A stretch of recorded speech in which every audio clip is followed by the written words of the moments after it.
ወደ 3 ሳምንት ፈጅቶብኛል 3 ሳምንት ለማዘጋጀት ማለት ነው በዚህ 3 ሳምንት ውስጥ ወደ 30 ምናምን የሚሆኑ ሰዎች አናግሬያለሁ አውርቻ በደም በስልክ አውርቻለሁ በአካል አውርቻለሁ ጊዜው ወስጄ አውርቻለሁ እንዳልከው ታሪኮች ሲመጡ መርጦ እንደ አደባባይ እንደሚያወጣ ሰው ምን ነበር አላማ እነዛ ሰዎች አንተ መድረክ ላይ መጥተው ኦልሞስት አሁን ወደ 1 ሚሊዮን ይተጠጋይታለው በጣም ብዙ ዩቲዩበሮች ካንተ መነሻ አድርገው ብዙ ሐሳቦችን ያንሸራሸሩ ነውና የቤተሰቦቹ እውነት ግን የሚናቅ እውነት ነው ወይ አይደለም የነሱ የቤተሰቦቹን እውነት እንዲናቅ የሚያደርገው ያኛው አካል እኔ የራሴ እውነት አለኝ ብሎ ሲመጣ ብቻ ነው ባይዘው እነሱ የነሱን እውነት አይተን ከዛ ህዝብ ይፈርዳል ማለት ነው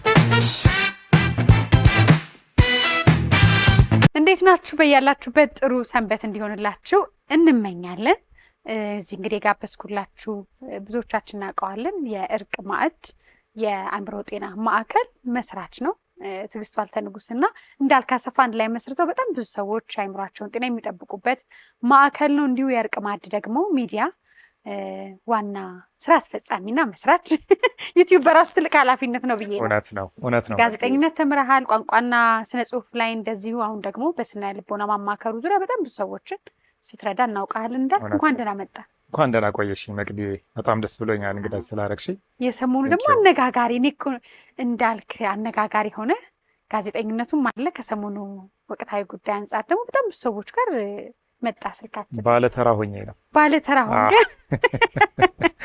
እንጂ ለማነጋገር አልነበረም የተሰራው የእውነት አነጋጋሪ መሆን የምፈልግ ሰው አይደለም ተደብቄ የምኖር ሰው ነኝ ይታወቃል ሚዲያ ላይ ሆኜ ግን ትንሽ መሸሸግን የምመርጥ ሰው ነኝ ጉዳዩ ግን አነጋጋሪ እንዲሆን አድርጎታል ብዬ አስባለሁ ይመስለኛል አንዳንዴ በአካል የምናውቃቸው ወይም ቀረብ ብለን የምናውቃቸው ሰዎች እንደው እንዲህ አይነት ቦታ አይገኙም አይደርሱም ብለህ ታስብና ከዛ ጀርባ ያለው ደግሞ እውነት ብዙ አለ እውነት ነው ጋዜጠኝነቱን ያው የተማርከውም የሰራህበትም ቀደም ብለህ የምታውቀውም ቢሆን እንኳን አሁን ደፈር ብለህ ወደ ዩቲዩብ የመጣ ይመስላል የዩቲዩብ ፕሮግራማችን ትንሽ ቆይቷል የቆየ ዩቲዩብ ነው ያለው ረጅም ዓመት ሰርተንበታል ድሮ የእርቅ ማዕድ የሬዲዮ ፕሮግራሞችን ነበር ምንጭንበት ሬዲዮ ፕሮግራም አለን እርቅ ማዕድ የሬዲዮ ፕሮግራም አለን ፋና ኤፍኤም 98.1 ላይ በጣም ዝነኛ ነው ወደ 18 ዓመት ምናምን ሆኖታል 19 ዓመት ሆኖታል የሰላም ገበታ የሬዲዮ ፕሮግራም አህዱ 94.3 ላይ አለን እንሰራለን ሬዲዮ ፕሮግራሞች በጣም ሬዲዮ ሱሰኛ ነኝ ብዬ አስባለሁ እኔ ከዩቲዩብ በላይ በነገራችን ላይ ሬዲዮ ነው የምወደው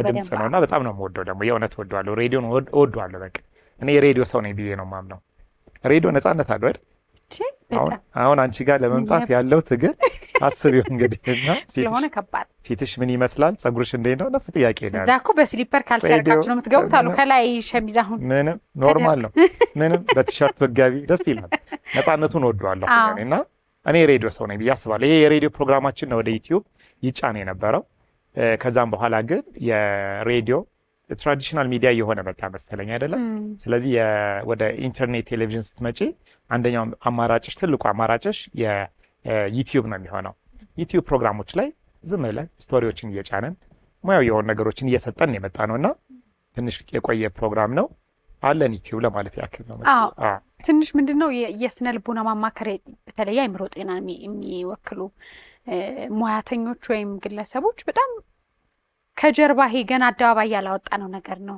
ሰዎች ታሪካቸውን በሚስጥር ነው የሚያዋዩ እንድትደብቅላችሁ ዋናው መሰረትም የነሱ የተሰማቸውን ስሜት አንተ በሚስጥር ይዘህ ነገሩን መፍታት ነውና ትንሽ ከናንተ ሙያ ጋር አልተጋጨብህም ወል እንግዲህ ምንድነው ሪያሊቲ ሾው ስንሰራ እኛ የእርቅ ማዕድ የሬዲዮ ፕሮግራም ሲሰራ የህግ ባለሙያ አለ የህግ ባለሙያ ቼክ ያደርጋል የስነ ልቦና ባለሙያ ቼክ ያደርጋል የሚዲያ ሰው ሚዲያ ላይ ዛ ቦታ ላይ የተቀመጠው ሆስቱ ጋዜጠኛው ራሱ ቼክ ያደርጋል ቼክ ምናረጋቸው ነገሮች አሉ ገና ከመጀመሪያው ሲመጣ ፎርሞች አሉ ታሪኩ ሲመጣ ሰው ለሰዎች ፎርሙ ስንሰጥ ለምንድን ነው የመጣችሁት ምን አገልግሎት ፈልጋችሁ ነው የመጣችሁት ሚል ፎርም አለ ወደ 5-6 ፎርም አለ ስለዚህ ካውንስሊንግ ነው ወይ ካውንስሊንግ ነው ወይ የካውንስሊንግ ላይ ራሱ የግል በግላቸው ማማከር የሚፈልጓቸው የጋብቻ ምክክር አገልግሎቶች ምናምን እያለን እንሄዳለን የህፃናቶች ነው ወይ የሚል አለ ከዛም በኋላ ስንመጣ ነው እንግዲህ ወደ ሬዲዮ ወደ ዩቲዩብ የሚል ምርጫ አለ አይ ስቶሪን ማካፈል ፈልጋለሁ ብሎ ሰው ከመጣ ያ የሱን መብት ተጠቅመን የሱን ግን ሊነገሩ የማይገባቸው ነገሮች እያወጣን ሊነገሩ የሚገባቸው ነገር ቢነገሩ ጉዳት የለባቸውም ማለት በግለሰቡ ህይወት ላይ እንደገና ደግሞ በማህበረሰብ ላይ ጉዳት የላቸው የምንላቸውን ታሪኮችን ወደ ህዝብ እናመጣለን ማለት ነው። እና በዚህ መንገድ ስለሆነ አለ ቼክ ሊስት አለ ገና ከመጀመሪያ ሲመጡ የሚሞሉት ፎርምም ጭምር አለ ማለት ነው። አዎ አንዳንዴ ምን አስባለሁኝ በተለይ የሰውን ስሜት ለማዳመጥ የሰውን ስሜት ለመጋራት ቅርብ የሆኑ ሙያተኞች ራሳቸው በጣም ብዙ ድብርት ውስጥ ጭንቀት ውስጥ እና ህይወት ያላቸው ትርጉም ሲጠፋባቸው እናያለን። ምክንያቱም ይጋባብናል ሙያተኛው ራሱ። አሁን ለምሳሌ በእኛ ሙያ ብታዩ ሚዲያ ሰው ስትሆን ሁሉ ሰው ችግሩን የምትፈታለት ስለሚመስል ችግሩን ይነግርሃል። አንተ እነሱን ሁሉ አስታመህ ከዛ ደግሞ እሱን አጥልለህ ወደ ራስህ አምጥተህ በቃ መቆሙ በራሱ ከባድ ይሆናል። እንዴት ነው የምታደርጉት? ሬዲዮአችሁ ላይ ብዙ ፕሮግራም ታሪኮችን ስለምሰማን ራሴ ትክክል ነሽ። የአእምሮ ጤና ባለሙያዎች ለሰከንደሪ ትሮማ ሁለተኛ ደረጃ ለሚባል የአእምሮ ቁስለት የመዳረግ እድል አላቸው። ሰከንደሪ ትሮማ እንላቸዋለን። የአእምሮ ጤና ባለሙያዎች ብቻ ሳይሆኑ የጤና ባለሙያዎች በሙሉ የሕክምና ባለሙያዎችም ሊሆኑ ይችላሉ፣ ሰርጂኖች ሊሆኑ ይችላሉ፣ ወይም ሌሎች የሕክምና ባለሙያዎች ሊሆኑ ይችላሉ። የጤና ባለሙያ ኦቨርኦል የሚዲያ ሰው ራሱ ልክ እንዳንቺ አይነት ሪያሊቲ ሾው የሚሰራ ሰው ከሆነ ወይም ደግሞ ከሰው ኬዝ ጋር የሚገናኝ ስራ የሚሰራ ሰው ብዙ ጊዜ ለሁለተኛ የአእምሮ ጤና ለሁለተኛ ደረጃ የአእምሮ ጤና ሰከንደሪ ትራውማ ለምንለው የመዳረግ እድል አለው። ሰፊ ነው፣ እድሉ ሰፊ ነው። ይሁን እንጂ ምንድነው እኛ ባለሙያ ስትሆኚ አንዱ አድቫንቴጅሽ ችግሩ ሲመጣ ችግሩ የምትፈቺበትን መንገድ አብሮሽ አለ፣ ታውቂዋለሽ። የሰለጠንሽው ነው፣ ትምህርት ቤት የቆየሽበት ነው። ፕራክቲሽነር የሆነች ስትኖሪ ደግሞ የምታውቂው እውነት ነው። ሰው መምጣቱ ብቻ ሳይሆን ለሰከንደሪ ትራውማ መጋለጣችን ብቻ ሳይሆን የተጋለጥንበትን ችግር እንዴት መፍታት እንዳለብን ደግሞ እናውቃለን። እንዴት ላይ ከራሳችን ጋር ጊዜ ማሳለፍ እንዳለብን፣ ምን ማድረግ እንዳለብን፣ የሆነ ሌቭል ላይ ሲደርስ ሌሎች ቴራፒስቶችን ማየት እንዳለብን እናያለን። ቴራፒስት ታያለሽ። አንቺ ራሱ የቴራፒስት ሆነሽ ግን ቴራፒስት የማየት እድል ይኖርሻል ማለት ነው። ይሄኛው እውቀት ስላለው ችግሩን የሚያቀልበትን መንገድ አብሮት አለ ማለት ነው እንጂ 20 ዓመት እኮ ሰራ 20 ዓመት በጣም ብዙ ነው። መስራት አላረችም ገና ያንገነኛ ያንጎኜ ነው። ገና ከትምህርት ቤት ወጥተን ነው ስራውን የጀመርነው። ኢቨን 98 ላይ የዩኒቨርሲቲ ተማሪዎች ነበር። ልክ የዛሬ 20 ዓመት ፕሮግራማችንን ስንጀምረው የዩኒቨርሲቲ ተማሪዎች ሆነን ነው ስራውን የጀመርነው። ሶ ፎር the last 20 years እኛ እዚህ ዙሪያ ላይ እየተከረከርን ያለ ነው ማለት ነው። 20 years እንዴት ነው የቆም ነው ብለሽ ስታስቢ ኦልሬዲ እቺ ቅድም ያልኩሽ መንገዷን እናውቃታለን። ቁልፏ እጃችን ላይ ያለች እንጂ የመጀመሪያ ጊዜ ከትምህርት ቤት ወጥተን የነበረን ስሜት የነበረን ጊዜ እንደዚህ አልነበረም። it was really tough። በጣም ታፍ ነበረ። it was tough።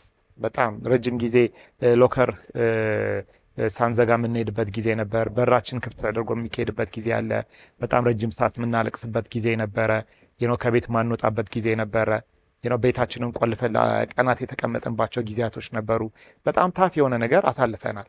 ማለት ቀላል አልነበረን። ይሄ የመጣንበት ፓዝ ቀላል አልነበረም። ገባሽ? በጣም በብዙ ነገር ውስጥ አልፈን ነው ዛሬ እግዚአብሔር ይመስገን ሳይኮሎጂ ሲባል ስፓይስ ነው አይደል? ልክ እንደ ስፓይስ በየቦታው ላይ ታገኘዋለሽ። ስፖርት ላይ ታገኘዋለሽ፣ የውበት ፕሮግራሞች ላይ ታገኘዋለሽ አይደለም? የምግብ ፕሮግራም ላይ ታገኘዋለሽ። በየቦታው ላይ ዛሬ ልክ እንደ ቅመም በየቦታው ላይ ታገኘዋለሽ። እና ይሄ ከመሆኑ በፊት ኢትዮጵያ ውስጥ ግን እኛ ዋጋ ከፍለናል የሚል እምነት አለኝ። በጣም ዋጋ ከፍለናል። ብዙ ነው ዋጋ ከፍለናል። ሰላም የመቅዲ የሚዲያ ዩቲዩብ ቻናል ተከታታዮች፣ እያያችሁ ያላችሁትን እየወደዳችሁት ነው ወይስ? እስቲ ሀሳብ አስተያየታችሁን ከስራ አስቀምጡልን። ታዲያ ሰብስክራይብ አድርገው መመልከት እንዳይረሱ። እንደ ሙያ ተከብሮ ከዛ መፍትሄ ይሰጠናል ከማለት ይልቅ ወደ እናንተም የሚመጡትን ሙያውም የቅንጦት ተደርጎ ይታሰብ ነበር እኮ። የአእምሮ ጤና ላይ የስነ ልቦና ሙያተኛ ሲባል እንደ አንድ ይሄ የቅንጦት ወይም የስታተስ ደረጃ እንጂ ለሁሉም የሚያስፈልግ እንደሆነ ብዙ ሰው አይረዳም። አሁንም ድረስ በጣም ጥቂት ሰዎች ናቸው አእምሮዬን ታምሜያለሁ ብለው ወደ እናንተ ማዕከል ወይም ስሜቴ ታሟል፣ ስነ ልቦናዬ ታሟል፣ ጥሩ አይደለሁም ብሎ መምጣት ካለን የባህል እይታም የእምነቶቻችን አስተምህሮም ጋር ብዙ ነገሮች ጋር አሁንም ዋጋ መክፈል ውስጥ ያለ ፊልድ እንደሆነ ይገባኛል። ምንድነው ኤክስፔንሲቭ ነው እንትኑ ፕሮግራሙ በራሱ ኤክስፔንሲቭ ነው። እውነት ውድ ነው። ማለት አንድ ሰው አንድ ሴሽን መጥቶ ለማየት ያለው ሪያሊቲ ጋር አሁን አንድ ኢትዮጵያዊ ደሞዙ ስንት ነው? ኦኬ ደሞዙ በጣም ትንሽ ነው ማለት የአንድ ይታወቃል ደሞዝ አይደለ? አማካይ የሚባለው ደሞዝ ለአንድ ሴሽን 2500 3000 ብር ፐር ሴሽን የሚከፈል ከሆነ በጣም ከባድ ነው። ኢንሹራንስ የለንም። ኢንሹራንስ ከኢንሹራንስ ጋር ተያይዞ የምንከፍላቸው ነገሮች የሉም። ሌሎች ቴክኒኮች ወይም መንገዶች የሉንም። ገባሽ? ወይ ኦፍ ፔመንቶች የሉንም። ሰው የሚከፍለው በምንድን ነው ከተባለ ከኪሱ አውጥቶ ከደሞዝ ሲከፍል ኤክስፔንሲቭ፣ በጣም ኤክስፔንሲቭ ነው። ፕላስ ደግሞ ምንድን ነው እኛ ይህንን እናቅልል ነው። ገባሽ? ፍሮም ደ ቢጊኒንግ ፕሮግራማችን የነበሩት አለን እኛ ላይክ ለምሳሌ ያክል መቋቋሚያ ስልቶች አሉ። ኢትዮጵያውያኖች የራሳችን የሆኑ መቋቋሚያ ስልቶች አሉ። ዳስ ዋይ ሚዲያውን ይጠቀም ነው። እኛ ስንጀምር ጋዜጣ እናሳትም እንደነበር ታውቂያለሽ መቅዲ? ጋዜጣ ጀምረን ነበረ። ስንጀምር እኛ በጋዜጣ ነው የጀመርነው። ሚክሎል የሚል ጋዜጣ ነበረ። ያን ኢትዮ ቻናል የሚባል ፕሮግራም ታውቂያለሽ? ኢትዮ ቻናል የሚል ጋዜጣ ታውቂያለሽ? ኢትዮ ቻናል ልክ አይደለ? የሳሚ ኢትዮ ቻናል የሚል ጋዜጣ ነበረ። ኢትዮ ቻናል የሚል ጋዜጣ ነበረ። አዲስ ነገር የሚል ጋዜጣ ነበረ። አዲስ አድማስ ጋዜጣ ነበረ። እነ ቁም ነገር መጽሔቶች እነሱ ነበሩና በዛ መካከል እኛ 1999 ይመስለኛል ኒክሎል የሚል በቤተሰብና በስነ ልቦና ላይ ትኩረት ያደረገ ጋዜጣ ይዘን መተን ነበረ። ማን ያንበብ? ገባሽ? ማን ነው የሚያነባው? ጋዜጣ ገዝቶ እንደዚህ አይነት ፕሮግራሞችን ማንበብ is very tough. It was really very tough. በጣም ከባድ ነበረ right? ያንን የንባብ ነገራችንን ቁጭ ብለን ትንሽዬ አሰስመንት ስንሰራ ሪሰርች ነገር ስንሰራ ያገኘ ነው ከማንበብ ይልቅ listeners like ስቶሪ የምንወድ ስቶሪ እየሰማን ያደገን ከስቶሪ ጋር አሁንም እኮ ተያይዞ የሚመጡ በጣም የሚታዩ ፕሮግራሞችን አይተሽ ከሆነ ከስቶሪ ጋር ያላቸው ይታያሉና we are storytellers እንደገና ደግሞ ስቶሪ እንትናኛ የምንሰማ ሰዎች ነን። ከዚህ የተነሳ ነው አየሽ እርቅ ማዕድ ወደ ሚዲያ ሲመጣ ስቶሪ ቴለር ሆኖ የመጣው ስቶሪዎችን ይዘን የመጣንበት ትልቁ መንገድ እዚህ ውስጥ ልናሳይ የፈለግነውና ለማህበረሰቡ ማሳየት የፈለግነው አንደኛው ነገር ምንድነው እኛ መቋቋሚያ ስልቶች አሉ። ችግሮች በሚገጥሙን ጊዜ እንደ ኢትዮጵያዊ መቋቋሚያ ስልቶች ማአት ናቸው ያሉት። እሱን ነው እኛ ላይክ ይሄ ካይንድ ኦፍ ሳይኮ ኤጁኬሽን ሚዲያ ላይ በደንብ ነው የሰራ ነው።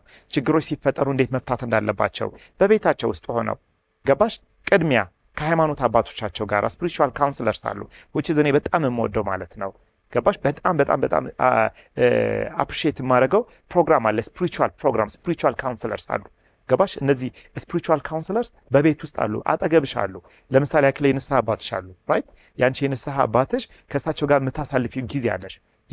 ይሄ አንደኛው መቋቋሚያ ስልትሽ ነው። ቤተ እምነትሽ መቋቋሚያ ስልትሽ ነው። ኦኬ አሉ። ከዛ በተረፈ ጓደኞቻችን፣ ጎረቤቶቻችን አሉ፣ ማህበረሰባችን ቡና የምንጠጣው እያልን የምናሰፋው ብዙ ነገር አለ። ያወሩ ነበረ። ኤግዛክትሊ ይሄኛው አንደኛው ኮፒንግ መቋቋሚያ ስልታችን ነው። ለሚገጥመን ስትረስ፣ ለሚገጥመን ችግር፣ ለሚገጥመን ስነ ልቦናዊ የጤና መጓደል we have like lot of coping mechanisms አለን። መቋቋሚያ ስልቶች አሉን። እነዚህ መቋቋሚያ ስልቶቻችን አንዱ መጠቀም እንዴት እንደምንችልበት ሚዲያዎቻችን ካይንድ ኦፍ ሳይኮ ኤጁኬሽን ይሰጡ ነበር ማለት ነው። መቅዲ እንደዚህ ነው የኛ ፓዝ የመጣው። እኛ እንደዚህ ነው የመጣ ነው እንደዚህ ነው የመጣ የነበረውና ይሄ ኤክስፔንሲቭ የምንለው ነገር ሰዎች እኛ ጋር ሳይመጡ ራሱ ሚዲያዎቻችን ላይ ብቻ በሚሰሙት ትምህርት ምክንያቱም ኤቭሪ ሰኞና ማክሰኞ ትምህርት ነው የምንሰጠው። ሰኞ አህዱ ላይ፣ ማክሰኞ ፋና ላይ ፒውር ትምህርት ነው የምንሰጠው። እናስተምራለን ካይንድ ኦፍ ሳይኮ ኤጁኬሽን። ሰዎች ችግር ሲገጥማቸው ምን ማድረግ አለባቸው? ሪሌሽንሺፕ ሊሆን ይችላል፣ ፐርሰናል የሆኑ ችግሮች ሊሆኑ ይችላሉ፣ ከአእምሮ ጤና ጋር ተያይዞ የሚመጡ ማንኛውም ችግር። እነዚህ ችግሮች ሲፈጠሩ እንዴት አድርገው መፍታት አለባቸው የሚለው ካይንድ ኦፍ ሳይኮ ኤጁኬሽን እንሰጣለን። ኦኬ። ስለዚህ ያንን ኤክስፔንሲቭ የሆነው ነገር እናቀላለን። ግን ሪያሊቲ ከስመቼ አንድ ሳይኮቴራፒስት ጋር መሄድ ግን ኤክስፔንሲቭ ነው ወይ? አዎ ኤክስፔንሲቭ ነው። ኑሯችን ነው በነገራችን ላይ እንዳልከው እንግዲህ ሰዎች ጋር መውጣትና ታሪካቸውን መስማት ብዙ ሰዎች ይማሩበታል ብለን ብናስብም ብንማርበትም ግን አንዳንድ ጊዜ ደግሞ አሁን ሶሻል ሚዲያው የሰጠን ነገር ደግሞ በጣም ሰዎችን ያምሮ ህመም ውስጥ፣ ድብርት ውስጥ፣ አንገት መድፋት ውስጥ፣ መሸማቀቅ ውስጥ ያወጣቸዋል። አደባባይ መውጣት ያልነበረባቸው ታሪኮች ብለን እስከምናስብ ሁሉ የሰዎች ግላዊ ህይወት፣ ስሜት፣ ባህል፣ ወግ፣ ስርዓት በሌለው መንገድ ይወጣል። እንደውም አሁን ይመስለኛል በጣም ብዙ ያምሮ ህሙማን ሰዎች አሉ እንዴ እስክንል እኛንም እስክናይ ድረስ መገለጫችን እንደው የተለያየ ሆኖ ብዙ ነገሮችን ያሳየናል ሶሻል ሚዲያውና ምን ያህል ጠቃሚነቱ ላይና በእናንተ መድረክ ስትሰሩት ሰው ደግሞ አሁን አደባባይ ያወጣ ሙያዊ ባልሆነ መንገድ ነው እየተቀበለ ያለው መንገድ ምን ያህል ጤናማ ነው ማለት ሁሉም ነገር የራሱ ሜሪት ማለት የራሱ አድቫንቴጅ ማለት በጎማ አለው። የትኛውን ነገር ሲገነባ የራሱ የሆነ ሁለቱም ገጽታ አለው ብዬ አስባለሁ። ግን እኔ የሚያመዝነው ፖዚቲቭ የሆነው ነገር ነው የሚያመዝነው ብዬ አስባለሁ። ይሄ የምናወራበት መድረክ አንደኛው ኮፒንግ ሜካኒዝማችን መቋቋሚያ ስልታችን ነው። እነዚህ አይነት ኢሹዎችን ቁጭ ብለን የምናወራበት የመሳሰሉት ኬዞች ጥንቃቄ ይፈልጋል። በጣም ነው ጥንቃቄ የሚፈልገው። በጣም ጥንቃቄ ይፈልጋል ማለት በኃይል ነው ጥንቃቄ የሚፈልገው። ዳትስ ዋይ አንዳንድ ጊዜ ይገርምሻል፣ አሁን ስለ ሌሎቹ ማውራት ከባድ ነው አይደለም? ስለ ራሴ ባወራ ነው የሚሻለው የሌሎቹን ሰዎች ከመተቸት ይልቅ ማለት ነው። እኛ ጋር በጣም ከባድ ኬዝ ይመጣል። ይሄ ወደ ማህበረሰብ ብናወጣው ማህበረሰብን ይጎዳል ብለን የምናስበው። እኔ የሰለጠንኩት እንደዚህ ነው። ልጅ ፋና ስንሰለጥን ሬዲዮ ፋና አንድ ፕሮግራም እንደ ፕሮግራም ወደ አየር ለመለቀቅ ቀድመሽ ከአንድ ሳምንት በፊት ማስገባት መቻል አለብሽ። እቅድ መግባት አለበት። እቅዱ ምንድነው ተብሎ ተገምግመው ለማህበረሰቡ ምንድነው የሚሰጠው ፋይዳ፣ ቀጥሎ ደግሞ የሚኖረው ጉዳት ምንድነው የሚለው በደንብ ነው የሚታየው። በደንብ እና እኔ ጠቅሞኛል የሚል እምነት አለኝ። በእውነት ከልቤ ነው ማመሰግናቸው በዚሁ አጋጣሚ። እኔ ጋር ያልመጣ ኬዝ የለም። ለምሳሌ ያክል ዘግናኝ የሆኑ ለጆሮ የሚገለማ ለጆሮ የሚከብድ ልንሰማው የማንወደው አይነት ታሪክ እኔ ጋር ይመጣል። እባክህን እንዳልክ ይሄ ወደ ሚዲያ መውጣት አለበት ተብሎ የመጣ በጣም ብዙ ታሪክ አለ። የዘፋኞች መጥቷል፣ የዘማሪዎች መጥቷል፣ የሃይማኖት አባቶች መጥቷል። ሲመጣ ግን አየሽ የግለሰቦቹ ብቻ አይደለም። ያንን ሃይማኖት ያንን አካል ስትነኪ አብረሽ የምትነኪው ብዙ ነገር አለ። ኢኖሰንት ሆኖ የተቀመጠ ኢኖሰንት ሆኖ አምላኩን የሚያመልክ ኢኖሰንት ሆኖ ላይክ ከአምላኩ ጋር ጥሩ ግንኙነት ያለውን ሰው ጥያቄ እንዲፈጠርበት ታደርጊዋለሽ፣ ትጎጂዋለሽ ማለት ነው። ማህበረሰብ ላይ የራስሽን መጥፎ አሻራ ታስቀምጫለሽ። እንደነዚህ አይነት ነገሮች ይወጣሉ። አሁን በእኛ ቤት ህግ አይወጣም። በጣም ዘግናኝ እኮ ነው የሚወጣው። እሱ ብቻ አይደለም፣ ከዚህ የባሱ በርካታ የሚባሉ ታሪኮች ይመጣሉ። ምንድነው የምናደርገው? እናየዋለን። ለማህበረሰቡ ምን ይጠቅማል? ስለዚህ አናውጣው፣ አይወጣም። እንዳይወጣ ይደረጋል። እውነት ስለሆነ አደባባይ አይወጣም እኮ። ኤግዛክትሊ እሱ ነው ትክክለኛው ጊዜና ቦታ ሲሆን ነው። ምንድነው ጥቅሙ? ለምሳሌ ያክል እኔ 19 ዓመት ያስፈረድኩበት የአንድ ሰው አለ። 19 ዓመት ያስፈረድንበት። ኦኬ በዚህ በዩቲዩብ በቃ 19 ዓመት መጣ፣ ኬዙ መጣ፣ እኛ ጋር መጣ። ፕሮግራም በትክክል የሚገርምሽ ነገር ተሰራ፣ የተያያዘ ጉዳዩን ለህግ አካላቶች አሳውቀን ፋይናሊ 19 ዓመት አስፈረድንባቸው። ገባሽ? ያደረገው ሰውየው ነፃ ሆኖ ነበር፣ እውነቱ ተዳፍኖ ነበር። ኤግዛክትሊ። ከዛ እሱ ብቻ አይደለም፣ እሱ ብቻ ሳይሆን የሚያደርሰው ተጽዕኖ በጣም እየባሰ መጣ። ልጁን ግን ለ13 ዓመት ያክል አይሽ የደፈራ ደግሞ ለ13 ዓመት ነው። ከ6 ዓመቷ እስከ 19 ዓመቷ ነው አቢዩዝ ያደረጋት፣ የገዛ ልጁን ማለት ነው። በዚህ ሂደት ውስጥ መንታ ወንድሟ ሞቷል። በዚህ ሂደት ውስጥ በጣም ዋጋ ክፍላለች። አሁን ይህንን በቤት ውስጥ መጀመሪያ ፕሮግራም ሰርተን ወደ 2 ዓመት የሚገርምሽ ነገር በጣም በሚገርም ሁኔታ እሷን ሂል እንድታረግ አረግናት፣ አገዝናት። አንፎርቹኔትሊ ምን ሀፕ እንዳደረገ ታውቂያለሽ መቅዲ? እሱ ሌሎች ሴቶችን አቢዩዝ ማድረግ ጀመረ። እውነትን ነው። አዎ አሁን በምን ስም ስትባይ በመጣበት ሃይማኖት ስም ነው አቢዩዝ ማድረግ የጀመረው። ስለዚህ ሰውዬ ተከታትለን ሄደን ሪፖርት አድርገን ፍርድ ቤት ቆሞ እንዲቀጣ አደረግ ነው። ልክ እንደዚህ እንዲቀጡ ያደረግናቸው ሰዎች ግን ወደ ሚዲያ ላመጣ ነው ማአት ኬዝ አለ። ማአት ኬዝ። ይሄንን ስልሽ በጣም ብዙ ኬዝ ማወቅ ላለባት አካል እያሳወቅን መነገር ላለበት አካል እንዲነገር እያደረግን ማስማማት ያለብንን በጓዳ አስማምተን። በነገራችን ላይ በቤት ውስጥ በጓዳ ያስማማናቸው በጣም ብዙ ሰዎች አሉ። ወደ ሚዲያ ኬዙ ሳይወጣ ነው የምልሽ። ይጋማ ፖይንት አይደለም? ያንን የምናደርግበት ትልቁ ምክንያት ምንድነው ኦብጀክቲቭ? ኦኬ የፕሮግራሙ ኦብጀክቲቭ ምንድነው? አንድ ዩቲዩብ ፕሮግራም ስንሰራ ወሬ ኦብጀክቲቭ ቢሃይንድ ኦኬ ኦብጀክቲቭን እንለየዋለን ማለት ነው። ኦብጀክቲቭን ሳንለይ የምንሰራው ፕሮግራም አይኖርም። ይሄ ማለት አንሳሳትም እያልኩ አይደለም። ተመልካቾች እንዲያሰምሩበት የምፈልገው ነገር ይሄ ነው። አንሳሳትም እያልኩ አይደለም። በዚህ ሂደት ውስጥ ልንሳሳት እንችላለን፣ ግን ኦብጀክቲቫችንን ሚት ለማድረግ ነው የምንሄደው። 18 ዓመትን ይሰራ ነው። ልብ አድርጊ። በዚህ ሂደት ውስጥ ስህተቶች አይፈጠሩም እያልኩ አይደለም፣ ሊፈጠሩ ይችላሉ። ይሁን እንጂ ሁል ጊዜ ማህበረሰቡ እንዲያውቀው የምንፈልገው ትልቁ ነገር ግባችን ሚት ማድረግ የምንፈልገውን ግብ አይተን ነው የምንሰራው። ክሊር የሆነ ፒክቸር አለን፣ ክሊር የሆነ የምናየው ነገር አለ።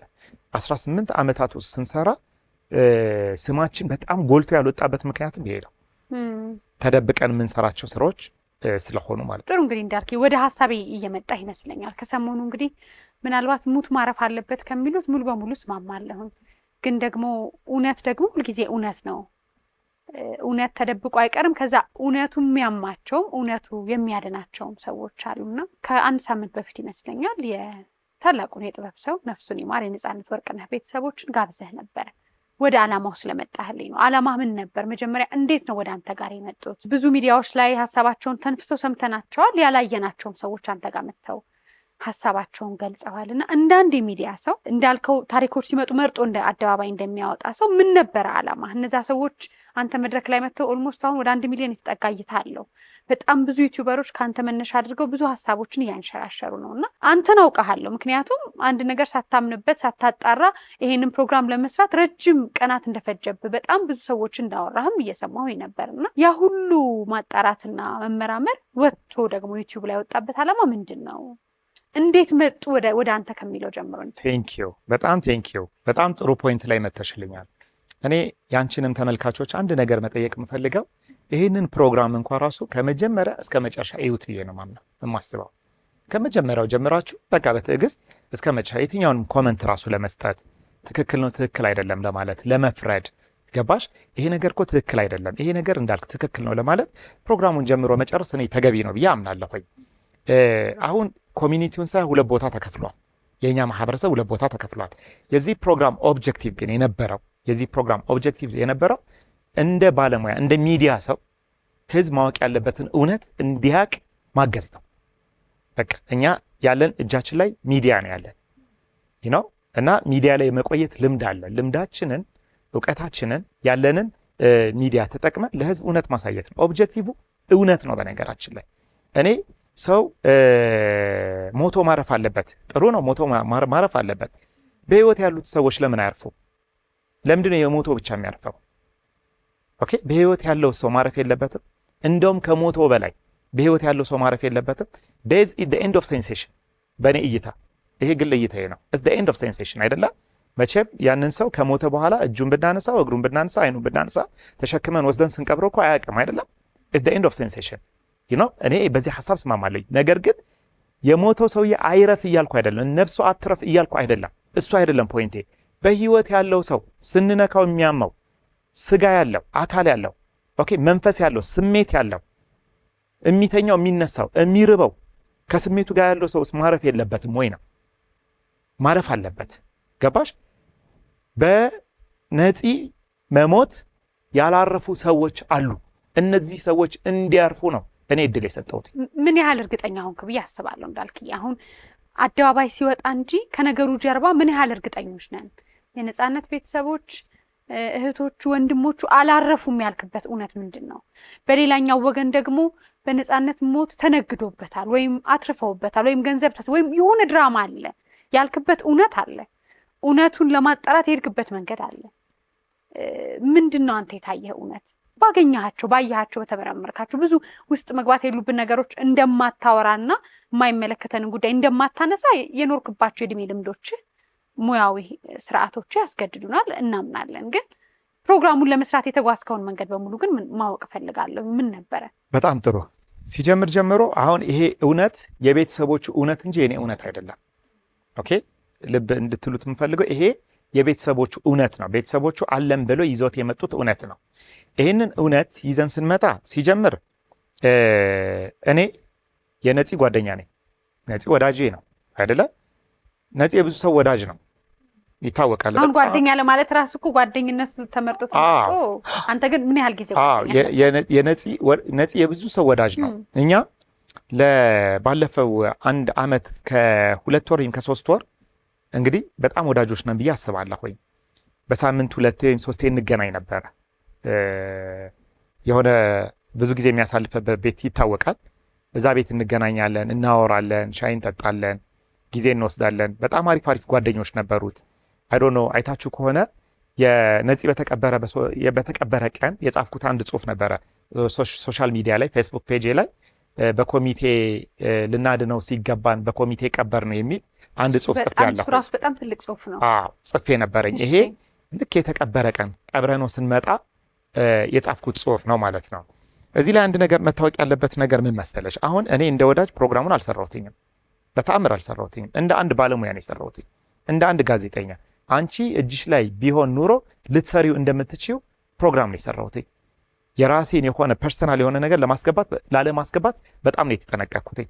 እንደ ሰው የምታውቂው ነገር አለ፣ እንደ አድናቂ የምታውቂው ነገር አለ፣ እንደ ወዳጅ የምታውቂው ነገር አለ፣ እንደ ቅርብ ሰው የምታውቂው ነገር አለ። ሰዎቹ ሲናገሩ ሰምተሻቸው ከሆነ አንድ ነገር ተናግረዋል። እኛ ያጣነው ወንድማችንን ነው፣ እናንተ ያጣችሁት የምታደንቁትን ሰው ነው። ሜክ ሴንስ አይደለም? አየሽው ለኢትዮጵያ ህዝብ ነፂ የሚያደንቀው ሰው ነው። ለወንድምና ለእህቶቹ ነፂ ወንድማቸው ነው። ወንድማቸው ሲከፋቸው ከጎናቸው የሚሆን የቤት ኪራይ ሲቸግራቸው የሚከፍልላቸው አጠገባቸው ነው የሚያጽናናቸው። ወንድምነቱ ብቻ በቂ ነው። ወንድ በቂ ነው። ወንድምነት ኢስ ሞር ዳን ኢነፍ አይደለም? ወንድም መሆኑ ብቻ በቂ ነው። ዱርዬ ቢሆን የማይረባ ቢሆን የማይጠቅም ቢሆን ወንድምነቱ ብቻ እኮ በጣም በቂ ነው። በቃ ወንድም ነው። ማንስ የማን ወንድም ጠባቂ አይደል እንደሚሆነው ወንድም ነው። ይሄ የተሰማቸው። ስለዚህ ምንድን ነው ያሉት? እኛ ያጣነው ወንድማችንን ነው። እናንተ ያጣችሁት ይሄ ከዚህ ነው የተነሱት። እናንተ ያጣችሁት የምታደንቁትን ሰው ነው። እኛ ግን ወንድማችንን ያጣነው ብለው ነው እኔ ጋር የመጡት። ዘን it took me like 3 weeks ይህንን ፕሮግራም ወደ 3 ሳምንት ፈጅቶብኛል። 3 ሳምንት ለማዘጋጀት ማለት ነው። በዚህ 3 ሳምንት ውስጥ ወደ 30 ምናምን የሚሆኑ ሰዎችን አናግሬያለሁኝ። አውርቻ በደንብ በስልክ አውርቻለሁ፣ በአካል አውርቻለሁ፣ ጊዜ ወስጄ አውርቻለሁ። በደንብ ነው ያወራሁት። ይሄንን ስልሽ ከማን መሰለሽ? ከሚያውቁት ሰው ጀምሮ ነው አብረው የሰሩትን ጓደኞቹን፣ የቅርብ ሰዎቹን፣ ቤተሰቦቹን፣ በዙሪያ ያሉትን በጣም ብዙ ሰዎች ሄዶ የሚዝናናበትን ቦታ ቤት እዛ ጋር ያየ ሰው የነበረው ሁኔታ በደንብ ነው። ወደ 30 ምናምን ሰው በደንብ ነው ያናገርኩት። አንድ በይ። ሁለተኛ ጥጉ መጨረሻ ያናገርኩት ሰው አስናቀን ነው። ጓደኛውን 29 ዓመት ወዳጄ ነው ይል የነበረውን አስናቀን ለ1 ሰዓት ከ11 ደቂቃ ያክል አውርቼዋለሁ። ኦኬ። በዚህ ሂደት ውስጥ ከየት እንደሄድኩኝ ማሰብ ትችያለሽ። እዛ ቤት ውስጥ ሲኖር የነበሩ ሰራተኞችን አግኝቻለሁኝ። የቤት ሰራተኛ አውርቻለሁኝ። ከዚህ በፊት እዛ ቤት ውስጥ ትሰራ የነበረች የቤት ሰራተኛ አግኝቻለሁኝ። ኦኬ። እዛ ሰፈር ውስጥ ያለ የሚያውቀውን ሰው አውርቻለሁኝ፣ አናግሬያለሁ። ሰፈሩ መሪ ድረስ ሄጄ ማለት ነው። መሪ ታውቂዋለሽ? ነፂ ይኖርበት የነበረበት ቤት አካባቢ የባለቤቱ እናት ቤት ማለት ነው። ከእስከ የምችለውን ያክል አውርቻለሁኝ ማለት ነው። ለምን መጓዝ ፈለክ? ምክንያቱም ቤተሰብ ነህ ወይ የቅርብ ወዳጅ ነህ ወይ አንተ ከነገሩ ጋር ምን ግንኙነት አለ ብለው የሚያስቡ ሰው አሁን የህዝብ ጥያቄ ነው የምጠይቀው እና ክሊር ማድረግም ስላለብን። ትክክል ነሽ። ለምንድን ነው 30 ሰዎችን በነፃነት ጉዳይ ማውራት ይፈለኩ? ምን ነበር አላማ? ምንድን ነው? ሴንሲቲቭ ስለሆነ ነው ጉዳዩ በጣም ሴንሲቲቭ ነው። አየሽው? አሁን እኮ መነጋገሪያ ሆነ። ሴንሲቲቭ ነው። ለምን ከተባለ ነፃነት ነው። በቃ ነፃነት በጣም ተወዳጅ ነው። ነፃነት በጣም የሚያምር ህይወት ያለው ሰው ነው። ነፃነት በጣም የሚገርም ሰው ነው። የእውነት በጣም የሚገርም ሰው ነው። እኔ ባወቅኩትኝ ጥቂት ጊዜ ነው ያወቅኩትኝ። እኔ ነፂን አይደለም ጥቂት ጊዜ መጨረሾቹ ወቅቶች ላይ ናቸው የኔ ወዳጅ የነበረው። ማለት ወዳጅ ስልሽ ወዳጅ ነው፣ ጓደኛ እያልኩ አይደለም። ጓደኛ ስትሆኚ ጥግ ድረስ የምታውቂው ነገር አለ። እንደ ወዳጅ መቅዲ ወዳጄ ነሽ መቼም አይደለ? ተገናኝተን አውርተናል። ቡና ስቱዲዮ ሲመጣ ቡና ጋብዝሽኝ ታውቂያለሽ ከዚህ በፊት አይደለ? በቃ እንደ ወዳጅ ነው። አንተና የተባለው ነገር ተጋጨብኝ። እኔ ለዛ ነው አሁን በደንብ የምጠይቅ። አየሽው? ጓደኛ ሲሆን ግን ሌላ ሌቭል ነው። አሁን ነፂ በጣም ጓደኛዬ ነው ማለት አልችልም። ነፂ ግን ወዳጃችን ነው። አብሮን ሻይ ጠጥቷል፣ አብሮን ቡና ያወራን ነበረ፣ ጊዜ ወስዶ ከኛ ጋር ይነጋገር ነበረ። ገባሽ? የሆነች ጭኮ በጣም ብዙ ያውቃል ብዬ አስባለሁ። ጭኮ በጣም ብዙ ጊዜውን ያሳለፈው ጭኮ ነው ብዬ አስባለሁ። የመጨረሻውን አመት ስፔሻሊ ሊሞት 3 ወር እስከሚቀረው ድረስ ረጅሙን ጊዜ የሚያሳልፈው ጭኮ ነበረ። ማንም ጭኮ አካባቢ ላይ ያለ ጭኮ የሄደ ሰው ጭኮ ሬስቶራንት ማለት ነው ነፂን አያጣውም ነበረ። ይህንን እንግዲህ ፕሮግራሙን የምትከታተሉ ሰዎች ታግዙኛላችሁ። ያት በተአምር አታጭውም ነበርና እዛ ነበር መገናኛችን። የጭኮ ባለቤቶች ጓደኞቼ ስለሆኑ እኔ ብዙ ጊዜ ይሄን ነበረ። ገባሽ? እዛ ነው የተዋወቅ ነው። የጭኮ ባለቤት ጓደኛዬ ነች። ባለቤቷም ቴዲ ጓደኛዬ ነው። በነገራችን ላይ እነ ቴዲ ደግሞ በነፂ ህይወት ላይ በጣም ትልቅ ነገር አድርጓል፣ ይታወቃል። በኋላ ላይ አስፈላጊ ከሆነ ሜንሽን እናደርጋለን። ግን በዚህ ምክንያት ከነፂ ጋራ በጣም ወዳጆች ሆነን በዙሪያ ያሉት ሰዎች ከነሱ ጊዜ እናሳልፍ ነበር። የሚያወራሽ፣ የሚነግርሽ፣ የሚያጫውተሽ የሚነግርሽ እውነት አለ። አሁን ይሄ እውነት አወኩኝ ብዬ አይደለም እነዚህን ቤተሰቦች የጋበዝኳቸው አስምሩልኝ አይደለም፣ በተአምር አይደለም። እውነቱ የእኔ ሳይሆን የቤተሰቦቹ እውነት ነው። ይሄንን ልክ ፕሮግራሜ ሲጀምር አይተሽው ከሆነ አጋጣሚ በሽምግልና ለመጨረስ ሞክረን ነበረ ከአስናቀ ጋራ። ጸብ አይደለም ችግሩ ጸብ አልነበረም። በሽምግልና የሚባለው አልተጣሉም እነዚህ ሰዎች። ግን ይህንን እውነት ተስማምተን በቃ እናንተም ካሁን በኋላ አታውሩ፣ እናንተም ዝም በሉ፣ አንቺም ዝም በይ፣ አንቺም አቁሚ፣ በቃ ተዉ የሚለውን ነገር ለመፍታት በቃ ሳይወጣ ለመፍታት እየታገልን ነበር እስከ መጨረሻ ሰዓት። መጨረሻ ላይ እህትየው ነው አይሆንም ማለት መውጣት አለበት ስትለይ ታስታውሺ እንደሆነ ቪዲዮን ታስታውሱት እንደሆነ እኔ ፕሮግራም ላይ ያለው ቪዲዮ መኪና ውስጥ ሆኜ ነው የቀረጽኩት አስታውሳለሁ። ድንገት ከቤት ልወጣ ስል ተደወለልኝና የግድ መለቀቅ አለበት ብላ የኔ ፕሮዳክሽን ማናጀር ስነግረኝ ቀጥታ ምንድነው ያደረኩት? ስልኬን አውጥቼ በስልክ ነው የቀረጽኩት መኪና ውስጥ ሆኜ። ይሄ የኔ እውነት አይደለም፣ የነሱ እውነት ነው፣ የቤተሰቡ እውነት ነው። ግን የቤተሰቡን እውነት ልናፈነው ስለማይገባ ወደ እናንተ አድርሰናል። አስምሩበት ብዬ ነው የተናገርኩት። አሁንም ይሄንን ነገር እንዲያሰምሩበት የምፈልገው ተመልካቾች የቤተሰቡ እውነት ነው። እንግዲህ አሁን እንዳልከኝ እንግዲህ እውነትን ይዘው የሚመጡ ሰዎች አሉ። እውነትን የምናስተጋባ ሰዎች ደግሞ እንደ እውነታው ያህል ለህዝብ ይመጥናል ወይ? ሰው በምን መንገድ ሊረዳው ይገባል? ምን ያህል ተጠያቂነቱ ላይ እኛም እኮ አለን። አምጥተህ አምነህበት ስታቀርባቸው እነዛን እንግዳዎች ከዛ ጀርባ ምን አውቆ ነው? ምን ተማምኖ ነው? ምን እውነት ይዞ ነው ብሎ ሰው ይጠይቃል። እውነት ነው። ምናልባት እውነት ካላቸው በላይ እኮ እኛ የምንጠይቅባቸው እንደ ጋዜጠኛ እኮ የምንጠይቅባቸው ብዙ ጉዳዮች አሉና እንዴት መጡ አንተ ጋር የነፃነት ቤተሰቦች ብዬ አሰብኩኝ። አንዳንድ ጊዜ እኛ ፈልገናቸው የምንሄድ ሰዎች አሉ። አንዳንድ ሰዎች ደግሞ ለዩቲዩባቸው ግብአት እንዲሆን ብለው የሚያስቡ ሰዎች አሉ። አንዳንዶች ደግሞ ራሳቸው እውነቱን ይዘው ምን ተነፍስበት ቦታ አጣን፣ የት ነው የኛን እውነት የምናወራበት ብሎ ደግሞ ይመጣሉ። ከሶስቱ በየትኛው መንገድ ነበር ይመጡ? እኔ እንግዲህ ሁሌ እንደምለው ነው፣ እኔ ዩቲዩብ መኖሪያ አይደለም። በጣም ማለት የዩቲዩብ ሳንቲም በጣም ትንሽ ሳንቲም ነው። 22 ሰራተኞች አሉኝ። ስለዚህ 22 ሰራተኞች ላሉት ሰው ዩቲዩብ ሊያኖሩ አይችልም። ማለት ዩቲዩብ መኖሪያችን አይደለም። እኛ ፕሮፌሽናሎች ነን፣ ትልልቅ ፕሮጀክቶች የምንሰራ ሰዎች ነን፣ ትልልቅ ስራ የምንሰራ ሰዎች ነን። ስለዚህ ዩቲዩብ መኖሪያችን አይደለም። እንደዚህ አይነት ሜንታሊቲም የለኝም። ጀግና ሚስት እንዳለችኝ ደግሞ ይታወቃል። ሰው ፖይንቴ እሱ አልነበረም። ሰዎቹ ግን መጥቷል እኔ ጋ። ሰዎቹ ሲመጡ እንዲህ ብለው ነው የመጡት። ይሄ ነገር እኮ እውነት አይደለም። ለምሳሌ ያክል እዛ ላይ ተነሳው ነፃነት ሚስት የነፃነትና የሚስቱ ነገር ካበቃ 4 ዓመት ሆኖታል ብለው መጥቷል እኔ ጋ። 3-4 ዓመት ሆኖታል ካበቃ ብለው ሲመጡ ጆሮሽን ሰጫለሽ እንደ ሚዲያ ሰው አይደለም። ኦኬ ሰው ምንድነው የምትፈልጉት? በቃ እኛ እንረፍ፣ ዝም ይበሉ። አሁን የገንዘቡን ጉዳይ አይደለም። በጣም ብዙ ቦታ ላይ እያየሁ ነበረ። ምንድነው ጎፈንድሜ ከመጣ በኋላ በገንዘብ ተጣሉ ምናምን ነው። ለምንድነው ከገንዘብ ማንወጣው? ለሰው ስሜት ለምንድነው ማናስበው? ስለ ሰው ስሜት ለምን አናስብም? የሰዎቹ ስሜት ልጁ እኮ ሲያለቅስ ነበረ። የገዛ ቀብራችን የገዛ ለቅሷችንን ተቀማን። ትንሽ የድንኳን ሰምተሽዋል አይደል? ፕሮግራሙ ላይ ታናሽ ወንድሙ ሲናገር እኛ እኮ ጠይቀናቸው ነበረ። ትንሽ የለቅሶ ስጡንና ድንኳን ስጡንና እኛ እናልቅስ፣ እናንተ እንደፈለጋችሁ አድርጉት። በቃ እኛ ግን ወንድማችንን ያጣ ነው፣ እናልቅስ። አየሽ እንዴት እንደሚያም ይሄ ያማል። እናልቅስ ብለን ብንጠይቅ ልናለቅስ እንኳን አልቻልንም። ለምን ለቅሶን ወደ በእነሱ በኩል አድርገው እርማቸው ማውጣት ኦልሬዲ ምን ሆነ መሰለሽ? ይሄ እንትኑ ተጠለፈ መሰለኝ። ለቅሷቸው ተጠለፈ፣ ሐዘናቸው ተጠለፈ። ማልቀስ አልቻሉ። እኛ ጋር ስናለቅስ እንዴት ነው የምናለቅሰው? የሚያጽናና ሰው ማንን ነበር ሲያጽናና የነበረው? ሚዲያ ማንን ነበር ሲያጽናና የነበረው? ይገባሽ? ሚዲያ ሙሉ በሙሉ ሲያጽናና የነበረው ማንን ነው? ማህበረሰቡ ሲያጽናና የነበረው ማንን ነው? የሆነን አካል ነበር ሲያጽናና የነበረው አይደለ? እነሱ የሚጠቅሷቸው ለምሳሌ ያክል ጓደኛውን ሲያጽናና ነበር ህዝቡ፣ ሚስቱን ሲያጽናና ነበር ህዝቡ። ኦኬ እዚህ ጋር ያለውን ቤተሰብ ኢግኖር ተደርገናል ነው የሚሉት እነሱ። አየሽ እውነት አላቸው ነው የምልሽ።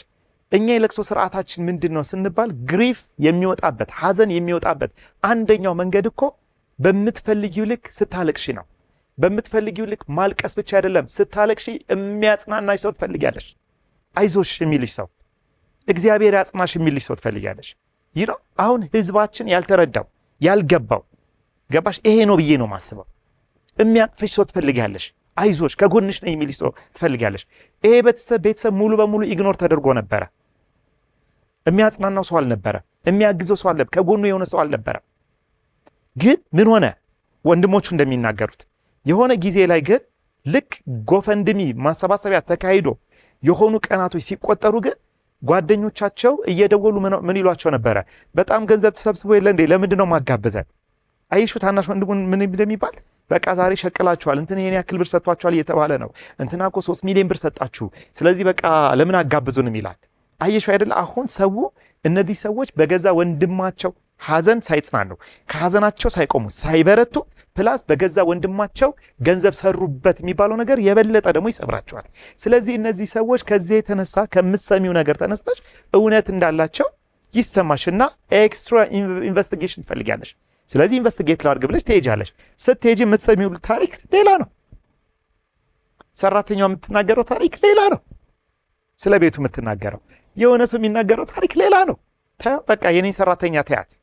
ኦኬ ቲክቶክ ላይ ወጣ የሆነ ሰራተኛ ሳልህ ነበር። አሁንም እንግዲህ እንዳልክ ይሄ ነገር ሲሆን አሁን ቅድም ያልከኝ ነገር አለ። ብዙ መረጃዎችን ሰብስበህ ነው የመጣኸው። አላማ ይኖርሃል። አላማህን ነው አሁን በደንብ ማወቅ የፈለኩት። ለምን እንዳልከው የመጣበት ሁሉ አቅጣጫ እና አላማቸው አድርገው የወጡበት ምክንያት ምን እንደሆነ ሳይታወቅ በሱ ጉዳይ ብዙ ሰዎች አደባባይ ወጥተዋል። በጣም ብዙ ሰዎች የሚያውቃቸው የቴሌቪዥን መስኮቶች ላይ ወጥተዋል። ወዳጆች ነን ብለው ወጥተዋል። ብዙ ነገር አለ። አንተ ደግሞ ይሄንን ፕሮግራም እውነታቸውን በዚህ መንገድ ለህዝብ እነግራለሁ ብለህ አጣርተህ አምነህበት የፈቀድከውን አጋርተሃል። በጣም ብዙ እንደሙያተኛ የተቆረጡ ነገሮች እንዳሉ ይገባኛል። በጣም ከቶች ነበሩት። በጣም አንግሉ ሲቀየር ያስታውቅ ነበር። እንደሙያተኛ ቆርጠናል። ብዙ ነገር የተቆረጠ ብዙ ነገር እንዳለ ይገባኛል።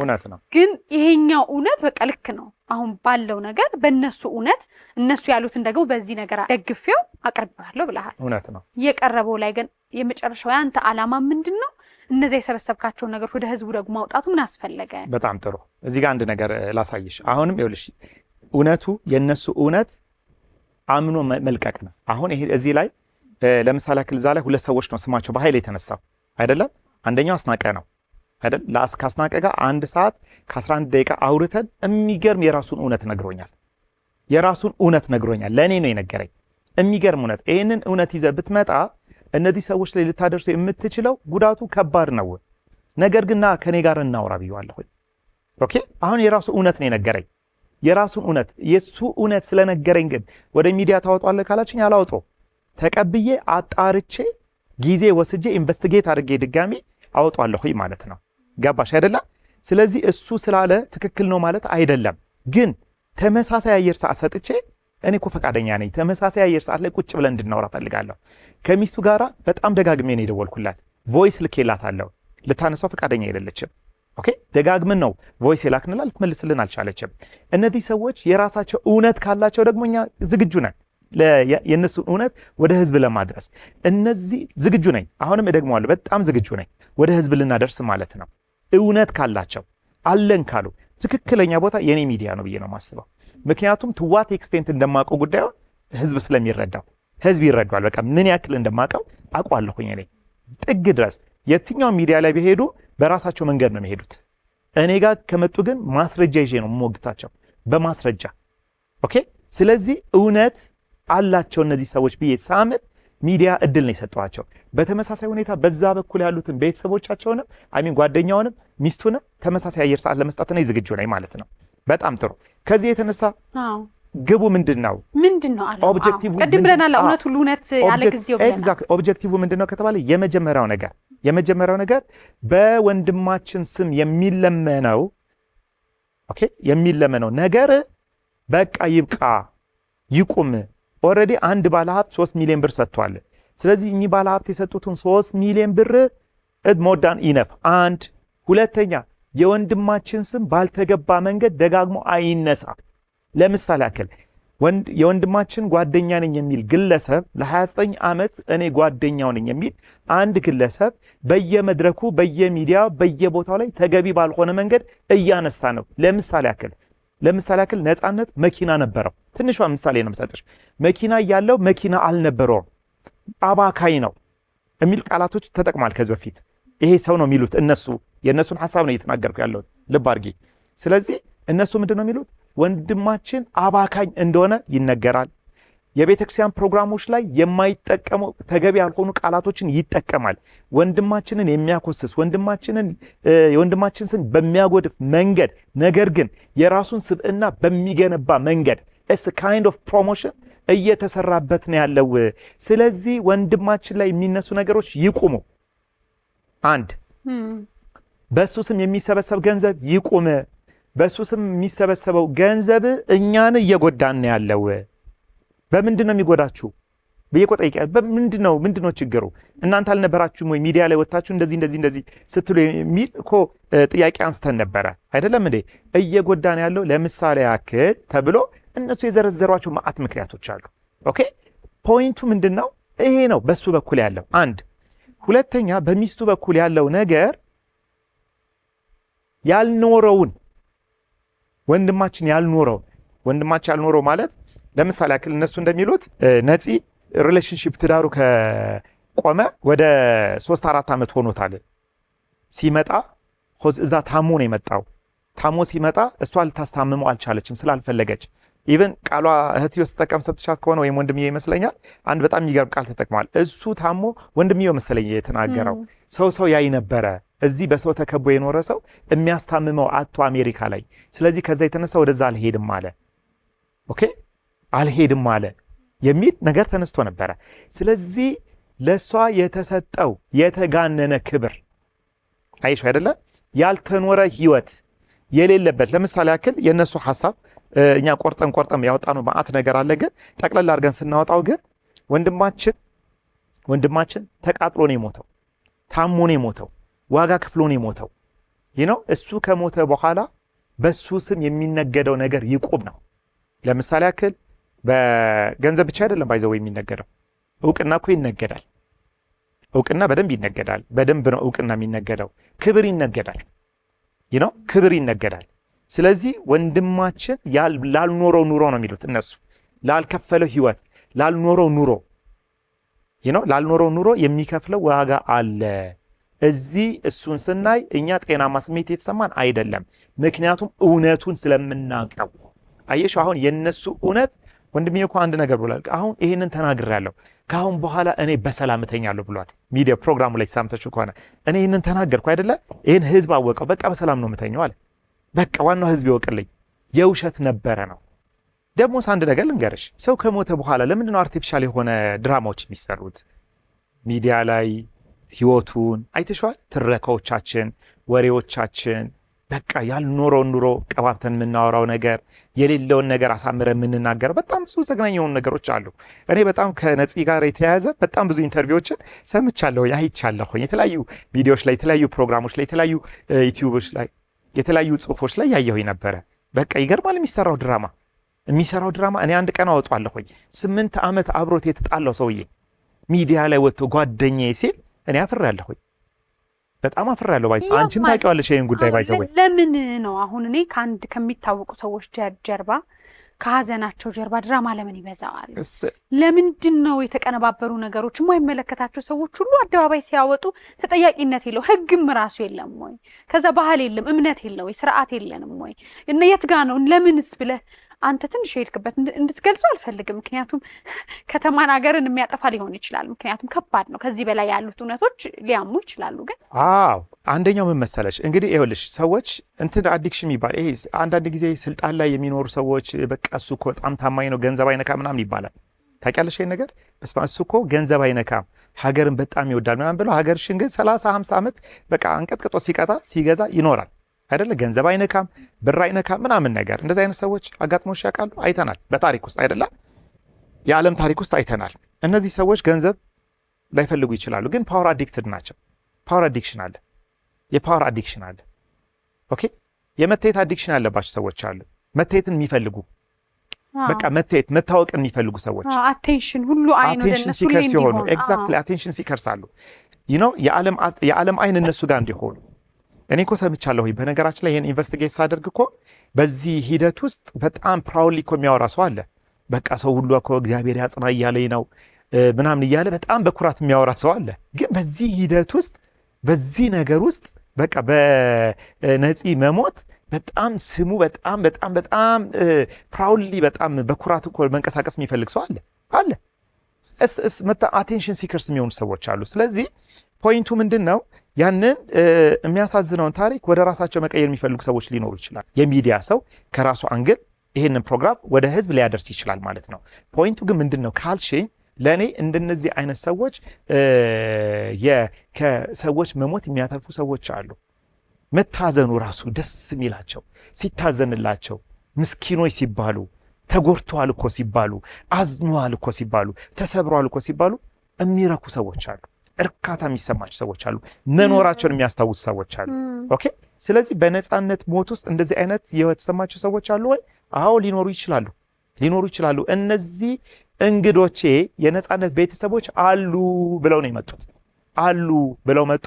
እኛ ደግሞ የተሰማቸውን እውነት በማስረጃ ነው የለቀቅነው። ባይዘው በቀን ካልኩሌት እያደረጉ ጊዜን ካልኩሌት እያደረጉ ሰዓትን ካልኩሌት እያደረጉ ሐሳብን ካልኩሌት እያደረጉ ኢቭን ባህልን ካልኩሌት እያደረጉ እምነትን ካልኩሌት አድርገው ነው ሰዎቹ ሲያቀርቡ የነበሩት። ቢሆን ኑሮ እየተባለ ነው አይደለም። ሁለተኛው ከሚስቱና ከእናትየው ጋር የነበረው ታሪክ ራሱን የቻለ እንደ ቤተሰቦቹ አገላለጽ አሁን እኛ የምናውቀው እውነት ሌላ እውነት ነው። ባይዘው እኔ እኮ የማውቀው እውነት አለ። ያንን እውነት እዚህ ቦታ ላይ ትገልጠዋለህ ካልሽኝ አልገልጠውም። ለምን እገልጠዋለሁ? እሱ የግል እይታዬ ነው፣ የእንዳልክ እይታ ነው። እንዳልክ እይታ ምንድን ነው ተብዬ በትክክል ስጠየቅ የምመልሰው ነው የሚሆነው። ግን በዚህ ፕሮግራም ላይ የራሴን እይታ ማስቀመጥ አልፈልግም። ነገር ግን የቤተሰቦቹ እውነት ግን አለ።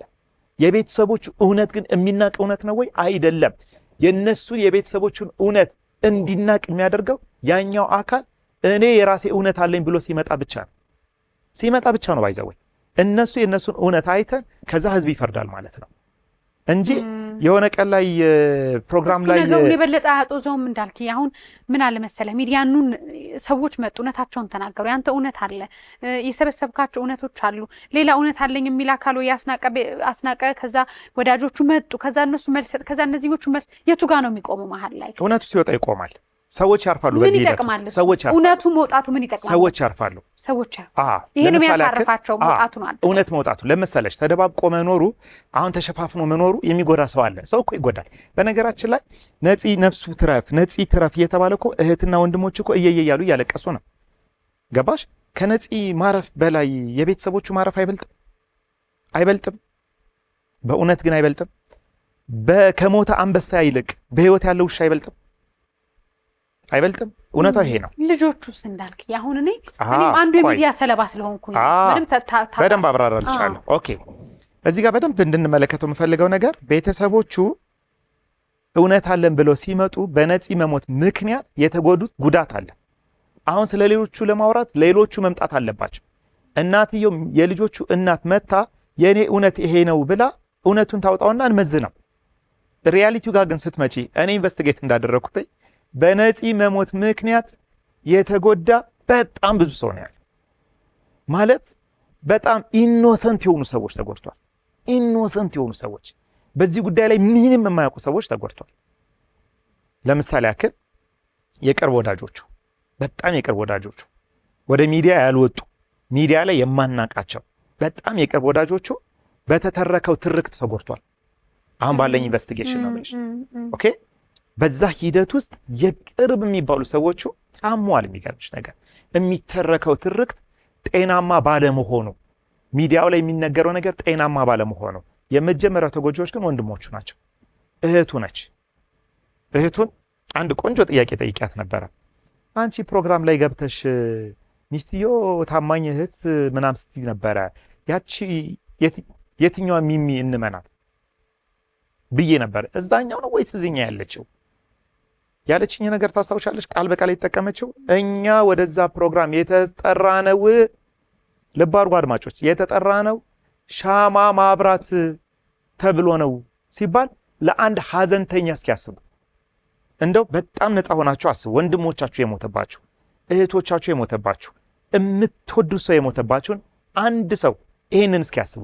እዛ ሀዘን ውስጥ የሚሰራበት መስሪያ ቤት በጣም የተጨበጨበለት፣ ሰሞኑን የተደነቀ ሚዲያ በጣም ሽፋን የሰጠው አንድ አካል አይ ና ፕሮግራም እናዘጋጅል ቢባል የእናንተ መልስ ምንድን ነው የሚሆነው? እሺ እኮ ነው የምንለው አይደለ? በዚህ መንፈስ ሄድን ያሉት እነሱ። እህት ያለችው ያ ነው። ፕሮግራሙ የነበረው ስለ ጎፈንድሚ አልነበረም። የተጠራ ነው ስለ ጎፈንድሚ አለ ተብለን አልነበረም። የተጠራ ነው የሻማ ማብራት ፕሮግራም አለ ተብለን ነው የተጠራ። ካሜራ እንደዚህ ልክ አሁን እኔ ላይ ካሜራ እንዳለ ተደርጎ ተነገረን። ስለዚህ በዛን ሰዓት አለች እኔ እያሰብኩ የነበሩ ልጆቹ እንዴ ነፂ ምርጥ አባት እንደሆነ ታውቂያለሽ? ባይዘወይ እሺ ፖዚቲቭን ነገር ላውራ። ወዳጅ አይደለ? በጣም ምርጥ አባት ነው። አንድ በጣም ያልወጣ አንድ ነገር ልንገርሽ። ሊሞት 4 ወር ወይም 5 ወር ሲቀረው ካልተሳሳትኩኝ ኦገስት አካባቢ ላይ $9,000 ለቤተሰቦቹ እንደላከ ታውቂያለሽ? ልጁ ኮሌጅ ሲገባ የመጀመሪያ ልጁ ከ2,000 ብሩን መላክን ተይውስ ቋሚ ነው። ይሄ 2,000 2,500 ምናምን እሱ ቋሚ ነው። ምርጥ አፍቃሪ፣ ምርጥ አባት ነው። ነፂ እመኑኝ፣ በእውነት ከምሬ ነው፣ በማቀው ልክ ሴሰኛ አይደለም። በእውነት በአምላኬ ፊት የምነግርሽ ሴት የሚቀያየር ሴት እንትን የሚል አይነት ሰው አልነበረም። ሴሰኛ አልነበረም። አይደለም። ይሄው እኔ በነፍሴ መሰክርለታለሁ ማለት ነው። አልነበረም። አሁን እንደ ወዳጅ ሳቀው ነው ብለሽ ልብ አድርጉ። እንደ ወዳጅ ሳቅ አልነበረም። ምርጥ አፍቃሪ፣ በጣም የሚገርም አፍቃሪ፣ የሚገርም የፍቅር ህይወት ያለው ሰው፣ ምርጥ አፍቃሪ። አንድ ቀን እግዚአብሔር ቢረዳኝ ብሰራው ደስ የሚለኝ የነጽ የፍቅር ህይወት ነው ባይዘው። ምርጥ አፍቃሪ የሆነ ሰው ለልጆቹስ የመጨረሻ ጥግ ድረስ ታማኝ አባት። ታምኛለሽ? ልጆቹን የሚያፈቅር የሚወድ አባት ነው። ለምን አልሰማነውም? ለልጅ እሱ ነው የምልሽ $9,000 የመጨረሻ እንትን ላይ ሲልክ እኔ አስታውሳለሁ። ለዚህ ምስክር የሚሆኑ አብሮኝ ዙሪያ ተቀምጠው የነበሩ ሰዎች አሉ ማቃቸው። ሲልክ $9,000 እንዴት እንደላከ እናውቃለን እኛ። ገባሽ? $9,000 ልጆቹን የሚያፈቅር ሰው ነው እያልኩሽ ነው ያለሁት። አሁን ለሚስቱ እያልኩሽ አይደለም። ልጁ ወደ ኮሌጅ ሲገባ ነው የምልሽ። የመጀመሪያ ልጁ በጣም የሚወደው ልጅ አለው። በጣም ነው የሚወደው የመጀመሪያ ልጁ። ወንድ ልጅ ነው። ቀላል አይደለም አይደለም? ወንድ ልጁ ወንድ ነው ማለት የመጀመሪያ ልጅ ነው። ሴቶችን እንትን እያልኩኝ አይደለም፣ ልብ አድርጉልኝ። እያልኩ ያለሁት ግን ቅርብ ነበረ ለሱ። በጣም የሚያማክረው ይነግረኝ ነበረ። በጣም ነው የሚያወራኝ። በጣም ጊዜ ነው የለቅሶ ጊዜ እኮ ሲያወራ ሰምተሹ ከሆነ ልጁ በቃ በስታል በቃ በጣም ምርጥ የሆነ አባት፣ ወዳጅ፣ ጓደኛ እያለ ሲያወራ ነበር አይደል? $9,000 ልጁ ወደ ዩኒቨርሲቲ ሲገባ ልኮለታል። ምን አይነት አባት እንደሆነ አስብ። በየጊዜው ከኢትዮጵያ $2,000-2,500 የሚያገኘውን ብር የሚልክ ሰው ነበረ። ይሄንን እኔ ሳይሆን ያው ህዝቡ የሚያውቅ፣ እኔ ብቻ ማውቀው አይደል፣ ህዝብ የሚያውቀው እውነት ነው አይደለ? ምን አይነት አባት እንደነበር አስቢ። አሁን ይሄ በዚህ ልክ ይኖር የነበረው አባት ትዳሩ ግን ጤናማ ነበር ወይ ከተባለ ቤተሰቦቹ እንደሚያስረዱት፣ እንደሚዘረዝሩት፣ አብሮት የኖሩ ሰዎች እንደሚናገሩት፣ ገባሽ? ከሱ ጋር የነበሩ ሰራተኞች እንደሚናገሩት አልነበረም። ውጭ ያድር ነበረ እኮ ተብለናል እኛ ፕሮግራም ስንሰራ። መኪና ውስጥ እኮ ያድር ነበረ ነፂ ተብለን እናውቃለን። ገባሽ? ይሄ ቤተሰቦቹ ነው። አሁንም ልብ አድርጉ። እኔ የማንም ሳይድ አይደለሁኝም። በሚስትዮም ሳይድ አይደለሁኝም፣ በቤተሰቦቹም ሳይድ አይደለሁኝም። እኔ መሀል ላይ ያለው ሰው ነኝ። ወደ እናንተ መረጃ ማደርሰው ግን ወደ እናንተ ሳደርስ እውነቱን እንድታውቁት የምችለውን ያክል ስሜታቸውን የምችለውን ያክል እውነታቸውን ወደ እናንተ እንድናደርስ እየሞከርን ያለ ነው። በዚህ መካከል ቤተሰቦቹ ተሳስተሃል፣ እውነት የለም፣ የተናገርከው ነገር ትክክል አይደለም፣ ያቀረብከው ነገር ትክክል አይደለም ከተባለ ይምጡ፣ ደስ ይለኛል። አስናቀ ይምጣ፣ ደስ ይለኛል። ቁጭ ብለን ማውራት እንችላለን። ነገራችን ላይ እዚህ ላይ ያላወጣናቸው ማዕት ነገሮች አሉ። ቅድም ብለሽዋል፣ ሲቆረጥ ይሰማሻል አይደለም? እንደ ባለሙያ ፊል ታረጊዋለሽ። በጣም ብዙ አውጥተናል። ለምንድን ነው ያወጣነው ሲባል ሰው ቢሰማው ይጎዷል፣ ሰውን፣ ማህበረሰቡ አይጠቅምም። ስለማይጠቅም የጣልናቸው የተውናቸው ማዕት ስሜቶች አሉ። እህትዮ ቲክቶክ ላይ ወጥታ መቼ ተናገርንናለች? መቼ ጉዱን አወራንና መቼ ተናገርንና? አልተናገርንም እኮ አለች። ኦኬ። እና ጉዳቱ ብዙ ነበረ። ለዚህ ነው ታዲያ ምንድን ነው የሚጠቅመው ካልሽ የሚያርፉ ሰዎች አሉ። ቅድም እንዳልሽው ልጆቹ ሊጎዱ ይችላሉ ወይ? አዎ ሊጎዱ ይችላሉ። በዚህ እውነት ምልልስ ውስጥ ሊጎዱ ይችላሉ። ግን ያንን ዲፌንድ ማድረግ የሚችሉ ደግሞ እውነት አለን የሚሉት ቤተሰቦቹ ናቸው። ከሚዲያ ውጭ መሆን የሚችልበትን ነገር ሞክሬያለሁ ብለኸኛል። ምንም ይሄ የሚታወቅ ነው። ከአስናቀ ጋር 1 ሰዓት ከ11 ደቂቃ አውርተናል። ሚስትየውን ሞክረናል፣ ጓደኞቹን ሞክረናል፣ አውርተናል፣ እንነጋገር ብለን ፕሮፖዝ አድርገናል፣ ጠይቀናል። ግድ የላችሁም። ፋይናሊ ምንድን ነው ሀፕን ያደረገው? እኔ እንደውም በጣም የገረመኝ ነገር ይሄ ነገር እንዲፈታ በጣም ጥረት እያደረግን ነበረ። በጣም ይህን ጥረት እያደረግን ሌላ ቦታ ሌላ ስቴሽን ላይ ሄዷል። አሁን ስሙ መጥቀስ አልፈልግም ስለማልፈልገው ማለት ነው። እና እዛ ቦታ ሄደው ችግሩን ለመፍታት እየሞከሩ ነው ያሉት አሉኝ። እኛንን የጋበዝናቸው፣ እኛንን ጥያቄ ያቀረብነው እኛንን። ይኸው ቴዎድሮስ ተክለአረጋይ ለእኔ ሕያው ምስክር ነው ብዬ አስባለሁ። ሌላውን ተየው እና ከቴዲ ጋራ ደጋግመን ያወራ ነው። በቃ ይቅር፣ ይሄ ይቆረጥ፣ ይሄ ይተው፣ በቃ እንቶ ተባብለን ይቅር በደንብ ነው ጊዜ ወስደን ያወራ ነው። እና እህትዮ ግን መጨረሻ ላይ ምንድን ነው ያለችው? አለ እኛ ጋር አለ ደውላ ይሄ ነገር እንዲለቀቅ እንዲህ ተቆርጦ እንዲሚወጣ አልፈልግም፣ ሙሉ ታሪኩ እንዲወጣ ፈልጋለች። አይሆን ሽምግልና ጸብ የለም በእኛና በእነሱ መካከል እኮ ጸብ የለም። የእውነት ጉዳይ እንጂ የጸብ ጉዳይ አይደለም። ሽምግልና የምንቀመጥበት ነገር የለም፣ ምክንያት የለም። በመካከላችን ያለው የስሜት መጎዳት እንጂ ጸብ የለም። በቃ ገንዘብ አይሰብሰብ፣ እውነት ይውጣ አይነገድበት የሞተ ወንድማችን ላይ አይነገድበት ነው ያለው የሚል ነገር አንስቷል። እዚህ ላይ ተመልካቾች አንድ ነገር ማሳሰብ የምፈልገው ነገር እህቱም ቤተሰቦቹም በምንም ተአምር ስለ ጎፈንድሚ አላወሩ። ጎፈንድሚ ማያጣላቸው ብለዋል። አስምረው ነው የተናገሩት። ደስተኞች ነን። ጎፈንድሚ ሰብሰብ ሲባል የተስማማ ነው የወንድማችን ልጅ ዋጋ ከፍሎ የሚያስተምራቸው ልጆች ስለነበሩ ደስ ብሎን ያደረግነው። ቅሬታ የለብንም። አሁንም ቢጨመርላቸው እኛ ቅሬታ የለብንም ነው ያሉት። የለባቸውም የተናገሩት ነው የምነግርሽ። ነገር ግን ፖይንቱ ምንድነው ከተባለ በስሙ ግን አይነገር። በቃ እውነታው ይሄ ነው። ያው ጎፈንድሚ ለገንዘብ መሰብሰብ እኮ ኢንዳይሬክትሊ በሱ ስም ነው ሰው የሚረዳው አይደለም እንዴ? የሱ ወገኖች፣ የሱ ልጆች፣ የሱ ቤተሰብ ተቸግሯል ተብሎ ነው እንጂ እኮ ያው ማለት ነው እግረ መንገዱን ብዬ። ምንም የጎፈንድሚ ጉዳይ እነሱም ችግር የለባቸውም እኮ ሰምተሽው ከሆነ ፕሮግራሙን ችግር የለብንም ብሏል። ደስ ብሎ ነው ይሰብሰብ። በመሰብሰቡ ደስተኞች ነን። የሚጠቀሙት የወንድማችን ልጅ ነው። ግን ነፂ እንደዚህ አልኖረም እንዴ? ለምንድን ነው የሚደበቀው? እኔ እኮ እያልኩ ያለሁት ለምንስ ነው የሚደበቀው? ካልኖረው እኮ ነፂ ይህንን ህይወት እኮ ካልኖረው ይወጣ ለህዝብ። ለምንድን ነው የውሸት የምንኖረው? የውሸት ለምንድን ነው የምንደናነቀው? ለምን አስፈለገ? የሆኑ ሰዎች በውሸት ኖረው ለምንድን ነው ከሞቱ በኋላ ይሄን ያክል መከባበር፣ መደናነቅ፣ ይሄን ያክል መሞጋገስ ምን አስፈለገ? እውነት ቢወጣ ምንድነው ችግሩ? ምንድነው ጉዳቱ? እኔ እሱ ነው ምንድነው ጉዳቱ? ጉዳት የለውም እውነቱ። አሁን እንዳልክ አንተ በምታውቀው የሚዋሹትን ሰዎች ይጎዳል። የሚዋሹትንም ሰው ደግሞ በፈጣሪ ዘንድ ድክመቱን ብርታቱም የተሸፈነለትና ማናችንም በፊቱ ቆመን የምንሄደው ተከልሎልን ነው። ያ ሁሉ ነገር ቢወጣ እዚህ ጋር ማየት ያለብን አሉ ልጆች፣ ህፃናት ገና ያልበሰሉና ሚዲያው ላይ ያለው ጦርነት ራሱ ምን ያህል ይጎዳቸው ሆኖ ብዬ እንደ እናት ነው ማስበው። ከዛ ውጪ ደግሞ ይቁም ከተባለ ደግሞ በዛ በኩል ካልቆመ እንዳልከው ደግሞ የሚያመው ቤተሰብ እያለ ህመሙን የሚያባብስ ሰው ካለ ደግሞ ይሄኛውም አካል ይወጣል። በመሃል ጥያቄ ልጠይቅሽ፣ በጣም ቆንጆ ጥያቄ ልጠይቅሽ ነፂ። አሁን እንደ ቤተሰቦቹና ባለኝ መረጃ ልክ ነፂ 4 ዓመት ነው 3 ዓመት ከምናምን ወደ እንትን አልሄደም፣ ወደ አሜሪካ አልሄደም። ልጆቹ አይተውት አያውቁም። እዚህ ሲመጣ ነው ለቫኬሽን ሲመጣ ነው ያገኙት ለብቻው ነው አይደለ? ልጆች ዱ ዩ ቲንክ የማያውቁ ነው የሚመስልሽ በቤት ውስጥ ያለውን ችግር፣ ቤት ውስጥ ያለውን ስፔሻሊ ደግሞ የአሜሪካን ልጅ ደግሞ አስቢው። አሜሪካ ውስጥ የሚኖር ልጅ፣ አሜሪካ ውስጥ ያደገ ልጅ ኦኬ፣ ቤት ውስጥ ያለውን ስሜት ቤት ውስጥ የሚካሄደውን ነገር ዱ ዩ ቲንክ አያውቁም? በደንብ ነው የሚያውቁት፣ ያውቁታል። ማወቅ ያለባቸውን ያክል ያውቃሉ የሚል እምነት አለኝ። ኦኬ፣ እዚህ ላይ አንድ ትልቅ ነገር መታየት ያለበት ነገር ምንድን ነው? እነዚህ ልጆች አባታቸውን ለ4 ዓመት ከእናታቸው ጋር ባለ ግንኙነት አላገኙት። 4 ዓመት ማለት ትንሹ ልጁ እንግዲህ እድሜዋ ከ10 ዓመት በታች ሆኖ ማለት ነው አይደለም? ሊሆን የሚችለው በጣም ህፃን ሆና ነው የሚሆነው ማለት ነው። ሶ ድምፅ፣ ንግግር፣ ቋንቋ በቴክስት በምናምን በሆነ ነገር በቪዲዮ ኮል ዲስታንስ ሪሌሽንሺፕ እንኳን አለ ቢባል ዲስታንስ ሪሌሽንሺፑ ጤናማ እንዳልሆነ ልጆች የሚረዱበት የራሱ የሆነ መንገድ አለ። የራሱ ያውቁታል፣ በቃ በደንብ ያውቁታል። ኢንቫይሮንመንት በደንብ ነው ዲዘርን የሚያደርጉት ልጆች። ባይዘወት መቼም ልጆች አሉሽ አይደለ? ልጅ አለሽ። በጣም አስቸጋሪ ነው።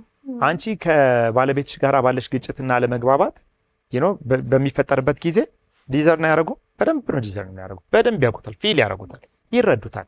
4 እና 5 ዓመት ሲሆን ከነሱ ጋር ምን አይነት አባት እንደነበር ታውቂያለሽ ነፂ?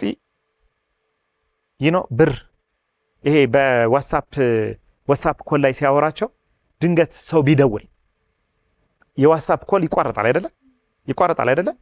በኢንተርኔት አያወራቸውም ነበር ልጆቹን። ይሄ አሁን ቺንትኗ ቮልት ከመምጣቱ በፊት ማለት ነው። ምን ነበር የሚያደርገው? የብር ሞልቶ በብር ገባሽ? በየጊዜው መስመር ከጀመረበት በኋላ ደግሞ በደንብ ጊዜ ወስዶ ነበር በዳይሬክት ኮል ነበር የሚያወራቸው።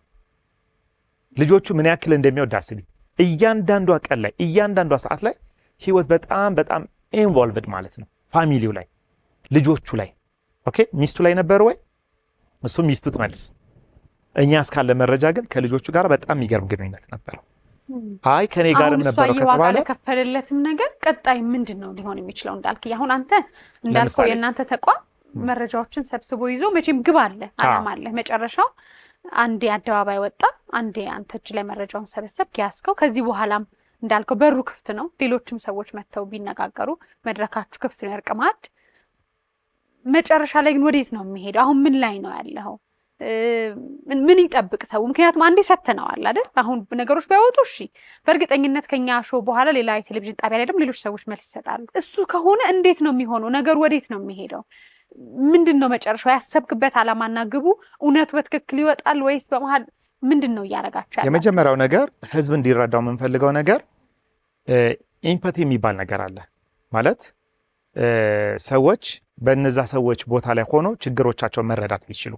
ለምሳሌ ያክል ቤተሰቦቹ መጥተው አዝነናል፣ ተጎድተናል፣ ወንድማችን በሞቱ ይሄን አተናል፣ ሚዲያ ላይ የሚወራው ነገር ትክክል አይደለም፣ ትክክል አለመሆኑ እኛን ጎድቶናል፣ የገንዘብ ጉዳይ አይደለም፣ እየታመምን ነው ሲሉ ህመማቸውን አንደርስታንድ አድርገን በእነሱ ቦታ ላይ ሆነን ችግሩን ለመረዳት መሞከር አለበት።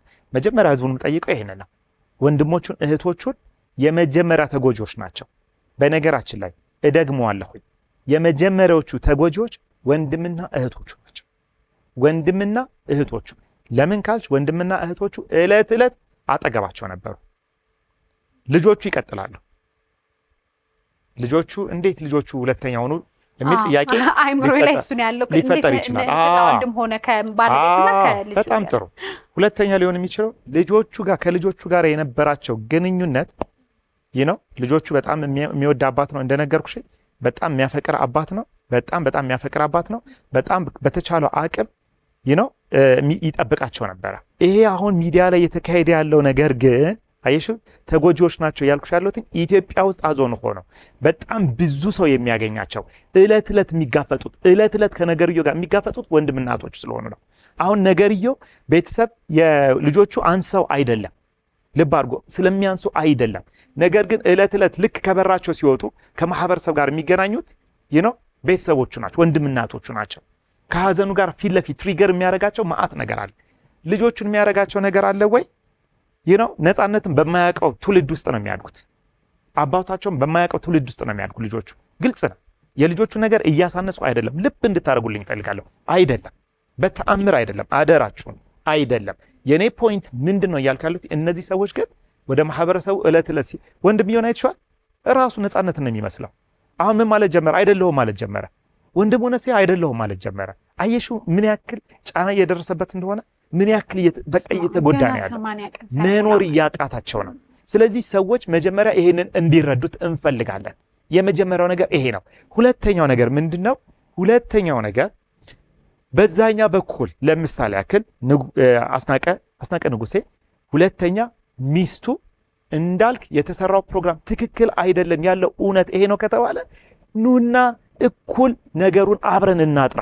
እውነት አላችሁ። ከአስናቀ ጋር አውርቻለሁ። የሚገርም እውነት ነው የነገረኝ። ያንን እውነት ግን ለእኔ ብቻ ቢነግረው ትርጉም የለውም። ናና አብረን ወደ ምን እናጥራው? ወደ ሚዲያ እናምጣና እናጥራው። አብረን በደንብ እናጥራው። አብረን እናጥራውና ክሊር ሲሆን መስመር ይዛል ማለት ነው። ይሄ ነው መሆን ያለበት። ስለዚህ ህዝቡ የተቆረጠች ቪዲዮ አይቶ ባይወሰን፣ ሙሉ ታሪኩን ቢመለከተው፣ ኢምፓቲ ቢኖራቸው፣ ቢረዱት፣ የነሱን ሐዘን ቢረዱት። በጣም የሚገርም ነገር እኮ ነው የተናገረው ወንድሙ። እኔ ወንድሜን ያጣሁት አንተ የምታደንቀው ሰው ነው ያጣኸው ነው ያለኝ። አየሽው፣ የማደንቃቸው ሰዎች እኮ ሞተዋል፣ እረስቻቸዋለሁ። በጣም ብዙ ማደንቃቸው ሰዎች ሞተው እረስቻቸዋለሁ። የኔ የቅርብ የሆነችው እናቴ ግን ሞታ ዛሬም አስታውሳታለሁ። ዛሬም ስተኛ እኮ ያመኛል። ዛሬም ህመሙ አለ ውስጤ። ኦኬ። ስለዚህ የቅርባችሁ ሲሆን ሌላ ታሪክ ነው። ወንድሞቹ ከኢትዮጵያውያኖች በላይ ተጎድቷል። ከአድናቂዎቹ በላይ የተጎዱት ወንድሞች ናቸው። ቤተሰብ ነው። ለምንድነው ከገንዘብ ጋር የምናገናኘው? ለምንድነው ከብር ጋር የምናገናኘው? በተአምር አይደለም። ስለዚህ ፕሮግራሙን ከመጀመሪያ እስከ መጨረሻ ይስሙትና የገባቸውን እውነት ይናገሩ። ኃላፊነቱን ለህዝብ ሰጥቻለሁኝ። እኔ ግን እውነታው ይሄ ነው። በቅድዬ በዚህ መንፈስ ነገሮችን እንመልከተው። ባላንስ ለማድረግ እኔ ዝግጁ ነኝ። ይምጡ፣ ቁጭ ብለን እውነት እናጥራ። እኔ የሚሰማኝ ነገር ልንገርሽ፣ ማነው አስናቀም ሆነ ሚስቱ ሌላ ጣቢያ ላይ ሌላ ፕሮግራም ላይ ሄደው የኛ እውነት ይሄ ነው ቢሉ አይገባኝም። ለምን መሰለሽ? እኔ ጋር በቂ የሆነ መረጃ አለ። ማለት ዝም ብዬ አይደለም ማውራት፣ በቂ ማስረጃ ይዤ ነው ማውራት። እምጠይቃቸው 10,000 ጥያቄ አለ። ብዙ እምጠይቃቸው ጥያቄ አለ። በደንብ የተረዳሁትና የገባኝ እውነት አለ። ክሊር ለማድረግ ይመቸናል ብዬ አስባለሁኝና ይምጡ፣ ዝግጁ ነኝ። በደንብ ክሊር እናደርጋለን ማለት ነው። ሰላም ውድ ወዳጆቼ የመቅድዬ ሚዲያ ዩቲዩብ ቻናል ተከታታዮች ሰብስክራይብ አድርጋችሁ ማየትን አልዘነጋችሁም። እንዴት ነበር ፕሮግራሙ? ታዲያ የመቅድዬ ሚዲያ ዩቲዩብ ቻናልን ሰብስክራይብ፣ ላይክ እና ሼር በማድረግ ቤተሰብ ይሁኑ። የመጨረሻ ጥያቄ ልጠይቅህ፣ እረፍት ሰጠ ሆይ? አንዳንድ እውነት እንደ ሰው ባላቀው ብለህ ትመኛለህ። እውነት ሁሉ ባንሰማው ባናቀው፣ ከዛ ደግሞ የነፂ እውነት እንዳልከው የምታውቀው ትንሽ ደግሞ ቅርበት ያለ ሰው ሲሆን ያማል፣ ሰላም ረፍት ይነሳል።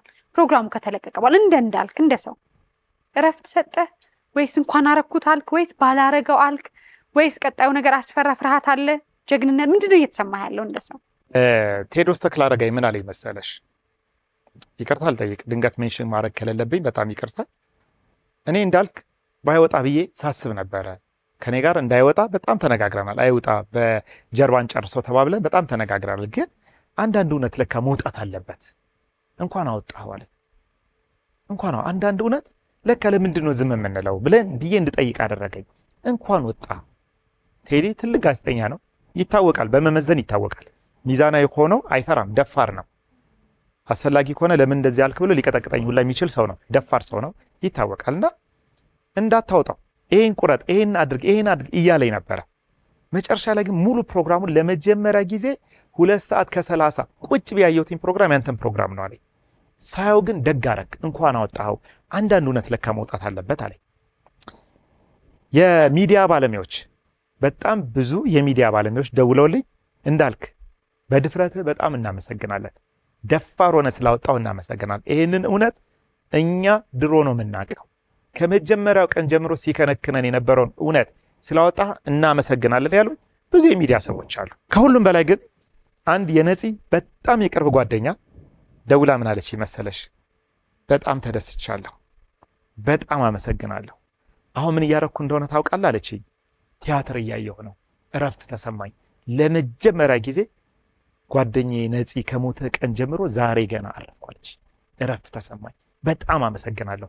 ምክንያቱም የሚያመኝን እውነት ይዤ መቃብሩ ላይ ደጋግሜ ያልቀሻለሁ አለች። ደጋግሜ ነው ያለቀስኩት፣ እግዚአብሔር ይስጥልኝ፣ በጣም አመሰግናለሁ አለች። አይሽ የሚያርፉ ሰዎች አሉ ያልኩሽ ለዚህ ነው። የሆኑ ሰዎች ያርፋሉ። በዚህ እውነት ውስጥ እንዴት እንደዚህ ይካሄዳል ብሎ የሚታመም ሰው አለ እና የሆነ እውነት ሰዎችን ያሳርፋልና ከዚህ የተነሳ እንደሆነ ህዝቡ እንዲረዳው እኔ የሚዲያ ሰው ነኝ፣ እውነት አለኝ፣ ሌላ እውነት አለኝ ብሎ የሚመጣ ሰው ካለ አስተናግዳለሁ፣ ስራዬ ነው። ከህግ አንጻር የተሰጡን አስተያየቶች እንዴት አያቸው እንዳልክ? አሁን ብዙ አላቅም፣ ግን መረጃዎቹ እነሱ የሚሄዱባቸው ነገሮች ከህግ አንጻር ጥሩ ናቸው? ወል የህግ ጉዳይ እስካሁን ድረስ የመጣ የህግ ጉዳይ የለም። ምንም የመጣ የህግ ጉዳይ የለም። እኛ እንደነገርኩሽ ነው፣ ፕሮግራም ላይ በጣም ነው የምንጠነቀቀው። ሎየር አለ፣ ጠንካራ በጣም ሰዓት የላሱ ሎየሮች አሉን። መሰረት አያሌውን ታውቂያት እንደሆነ የምክትል ፕሬዚዳንቷ ማለት ነው፣ የሎየሮች የጠበቆች ምክትል የጠበቃ ማህበሩ ምክትል ፕሬዚዳንቷ ጠበቃችን ነች። ምላጭ መሰንጠቅ የምትችል ሰው ነች። ስለዚህ በደንብ ነው የሚያዩት፣ በደንብ ነው የሚያማክሩት፣ በደንብ ነው የሚያዩት እና የህግ ምላሽ ካለ እኛ ችግር የለብንም። ከእሷ ጋር ማውራት ነው የሚጠበቅባቸው። እኛ ጋር የመጣ ነገር የለም። ግን ደግሞ መብት ነው መጠየቅ፣ መብት ነው። የተሰራው ነገር ትክክል አይደለም ከተባለ በብሮድካስት ህግ መሰረት የምንጠየቀውን እኛ ለማድረግ ዝግጁ ነን። ምንም አይነት ነገር ቢሆን እኛ ተገቢ አይደለም ከተባለ ዝግጁ ነን። የመጀመሪያው እንግዲህ ተመጣጣኝ አየር ሰዓት ስጥ ነው አይደለ? ተመጣጣኝ አየር ሰዓት ደስ እያለን ነው። ይሄ የለመንን እኮ ነው። ሁለተኛው ነገር ደግሞ መታየት ያለበት የኛ ሳይሆን የተጎጂ ቤተሰብ ተጎጂ ነን የሚለው አካል እንጂ የኛ ኃላፊነት አይደለም። ይሄ ለነሱ ነው፣ እነሱ ናቸው። ይሄ ቅሬታ አለን ብለው የመጡት እነሱ እንጂ እንዳልክ አይደለም። እንዳልክ ሚዲያን የያዘው ቅሬታን እናስተናግዳለን። ይሄ ደግሞ ሰብአዊ መብት ነው። ሰብአዊ መብት ስለሆነ በደንብ እንትን ማድረግ ይችላሉ፣ መጠየቅ ይቻላል ብዬ አምናለሁ። አዎ እንግዲህ እውነት በጣም የሚያስፈራ ነገር ነው። በተለይ አሁን ተስማምተን ሐሰትን እውነት ባረግንበት ዘመን ስለ እውነት የሚቆሙ ሰዎች በጣም ብርቱ ናቸው ብዬ አስባለሁ። እውነቱ ያው ፈጣሪ ጋር እውነት ደግሞ መውጣቱ ስለማይቀር ማለት ነውና እውነትን ይዘ ከዛ ደፋር ሆነ ከዛ ብዙ ነገሮች በሚያስፈሩበት ሰዓት እያየሁኝ ነበር። እንዳልክ ራስህን ጠብቅ ምናምን የሚሉ አስተያየቶችም አሉ። ኃላፊ ነህ፣ የልጆች አባት ነህና እውነቱ መውጣት አለበት ብቻ ከሚል ሀሳብ ተነስቶ ይሄንን ነገር ማድረግ በቀጣይም ለምትሄዳቸው ጉዞ በጣም ትልቅ ነገር ነው ብዬ አስባለሁ። ስለዚህ ብዙ እውነቶችን በእርቅ ሚዲያ እንጠብቅ ማለት ነው። ከተበደሉ ሰዎች ጋር በጣም ብዙ እውነቶች አሉ። አሁን ግን አንድ በቅርብ ማውጣት አለች። በቅርብ ግን በጣም ብዙ ትዳር የተጎዳበት አንድ የንግድ ድርጅት ችግር የፈጠረ የንግድ ድርጅት አለ። እሱን ከህግ ባለሙያዎች ጋር እያወራው ነው ያለሁት። የኛ ጠበቆች ጉዳዩን እያዩት ነው ያሉትና እሱን ሪሊዝ እናደርጋለን እንጂ በተቻለን አቅምኛ ተደብቀን መኖር የምንፈልግ ሰዎች ነን። በጣም ስርዓት ይዘን መኖር ቀላል ኬዞችን እያወጣን የምንኖር ሰዎች ነን። በጣም ቀላል ኬዝ በቃ ይሄ ቢሆን የባልና ሚስት ትንሽ አይደለም፣ ለተጎዳው ሰው ብዙ ነው። ነገር ግን አለ አይደል ቢፈታ በገንዘብ ቢረዱ ቢሆን ታሪክ ሰው ቢማር እያለን ቀለል ያሉ ነገሮች ነው የምንሰራውና እዚህኛው ታሪክ ጋር ግን ስንመጣ የእውነት ማለት ፊል ስላረኩት ማረፍም ስላለብን ብዬ ስላመንኩበት አንዳንድ የሚገቡኝም ነገሮች አሉ፣ እንደ ሰው የሚሸቱኝ ነገሮችም ስላሉ ከዛ ስለሆነ እኛ በተቻለን አቅም ጤናማ የሆነ ነገር ነው ለህዝብ ማድረስ የምንፈልገው። ብዙ መጫወት አንፈልግም። ብዙ ኬዞች መጥተው ለሌሎች እንትኖች የላክናቸው አሉ ዩቲዩበሮች። ይሄ ፕሮግራም እንደተናገር ነው የሚጠቀሙ ሰዎች አሉ። ይሄ ፕሮግራም በመስራታችን ሳቲስፋክሽን እኮ አለ። ቅድም እንዳልሽው የገንዘብ ሁላ እንኳ ባይኖር እኮ በቃ ሳቲስፋክሽን አለ። ይሄ እውነት ስላለ ይሄ ደስ የሚል ነገር ስላለው እንሰራዋለን። ግን ፖይንቱ ገንዘብ አይደለም። ገንዘብ ሲሆን በአንድ ዩቲዩብ ከሚከፈለኝ በላይ በአንድ ትሬኒንግ የሚከፈለኝ ሰው ላይ እኔ ስልጠና ባለሙያ ነኝ። ስልጠና ላይ ረጅም ዓመት የቆየሁት በአንድ ትሬኒንግ ስንት ብር እንደሚከፈለኝ አውቃለሁ። በአንድ ዩቲዩብ ከማገኘው በላይ ማለት ነው። እና ዩቲዩብ ለመቅረጽ የምፈጀውን ጊዜ ትሬኒንግ ላይ ግን ደግሞ እንወደዋለን። እውነቱን ስነግርሽ እንወደዋለን፣ ስራውን እንወደዋለን። ስለዚህ ሰዎች ፖዚቲቭ በሆነ መንገድ ይረዱን። እውነት ይዘን ነው የምንመጣው፣ ተረዱን። በቻለን አቅም ባላንስ ለማድረግ እንሞክራለን። ግን ደግሞ በዚህ ውስጥ ለምንሰራው ስህተት በጣም ይቅርታ መጠየቅ እፈልጋለሁ። አንዳንዴ ስህተት ስለምንሰራ ስለሚያመልጠን በጣም ይቅርታ መጠየቅ እፈልጋለሁ። የእውነት ለሚያመልጡን ስህተቶች በሙሉ በጣም ይቅርታ መጠየቅ እፈልጋለሁ። ተረዱኝ፣ እንደ ሰው ተረዱኝ። እንግዲህ ሁሉ ነገር ፈጣሪ በፈቀደ ጊዜና ቦታ እንዲሆን እና ደግሞ ማንም ሰዎች ከዚህ ከምንሰራው ከሚዲያ ስራ ጀርባ የማንም ሰው ህይወት እንዳይጎዳ በተቻለ መጠን ብርሃን ለመሆን ተስፋ ለመሆን መተንፈሻ ለመሆን እውነት ለመሆን እና ግቡ መጨረሻው ደግሞ መልካም እንዲሆን ከመመኘት ነው። ብዙ ጊዜ ፕሮግራሞች የሚዘጋጁት እንዳንድ ልባም እንደሆነ የሚዲያ ሰው ማለት ነው። እንደዛ ነው ብዬ አምናለሁ። እንዳልክዬ ለነበረን ጊዜ አመሰግናለሁ። ብዙ ጊዜ እንገናኛለን። ብዙ ጊዜ ሚዲያ እንግዳይ ነበር። አሁን ወቅቱ ስለሆነ ብቻም ሳይሆን ከዚህ በኋላም እንደምትሆን ተስፋ አደርጋለሁ። መቅዲዬ በጣም በርቺ። ቴንክ ዩ ሶ ማች። በጣም ደስ ብሎኛል። እሺ እግዚአብሔር ያክብርልኝ። ተመልካቾቿን በሙሉ በጣም ነው የማመሰግነው። እግዚአብሔር ይስጥልኝ። በጣም በርቺ። እሺ ቴንክ ዩ አመሰግናለሁ። ብዙ እውነቶችን በጥንቃቄ አውጡልኝ። ቴንክ ዩ እናቴ በጣም አመሰግናለሁ። በያላችሁበት የመቅዲ ሾው እንግዲህ እንግዳችን ይሄን ይመስል ነበር። ሌሎች መዝናኛ ቁም ነገሮች ይቀጥላሉ። በዚህ አጋጣሚ የኛን የመቅዲ የሚዲያን ዩቲዩብ ቻናል ሰብስክራይብ አድርጉ። የአባይ መዝናኛ ዝግጅቶች ይቀጥላሉ። መልካም ጊዜ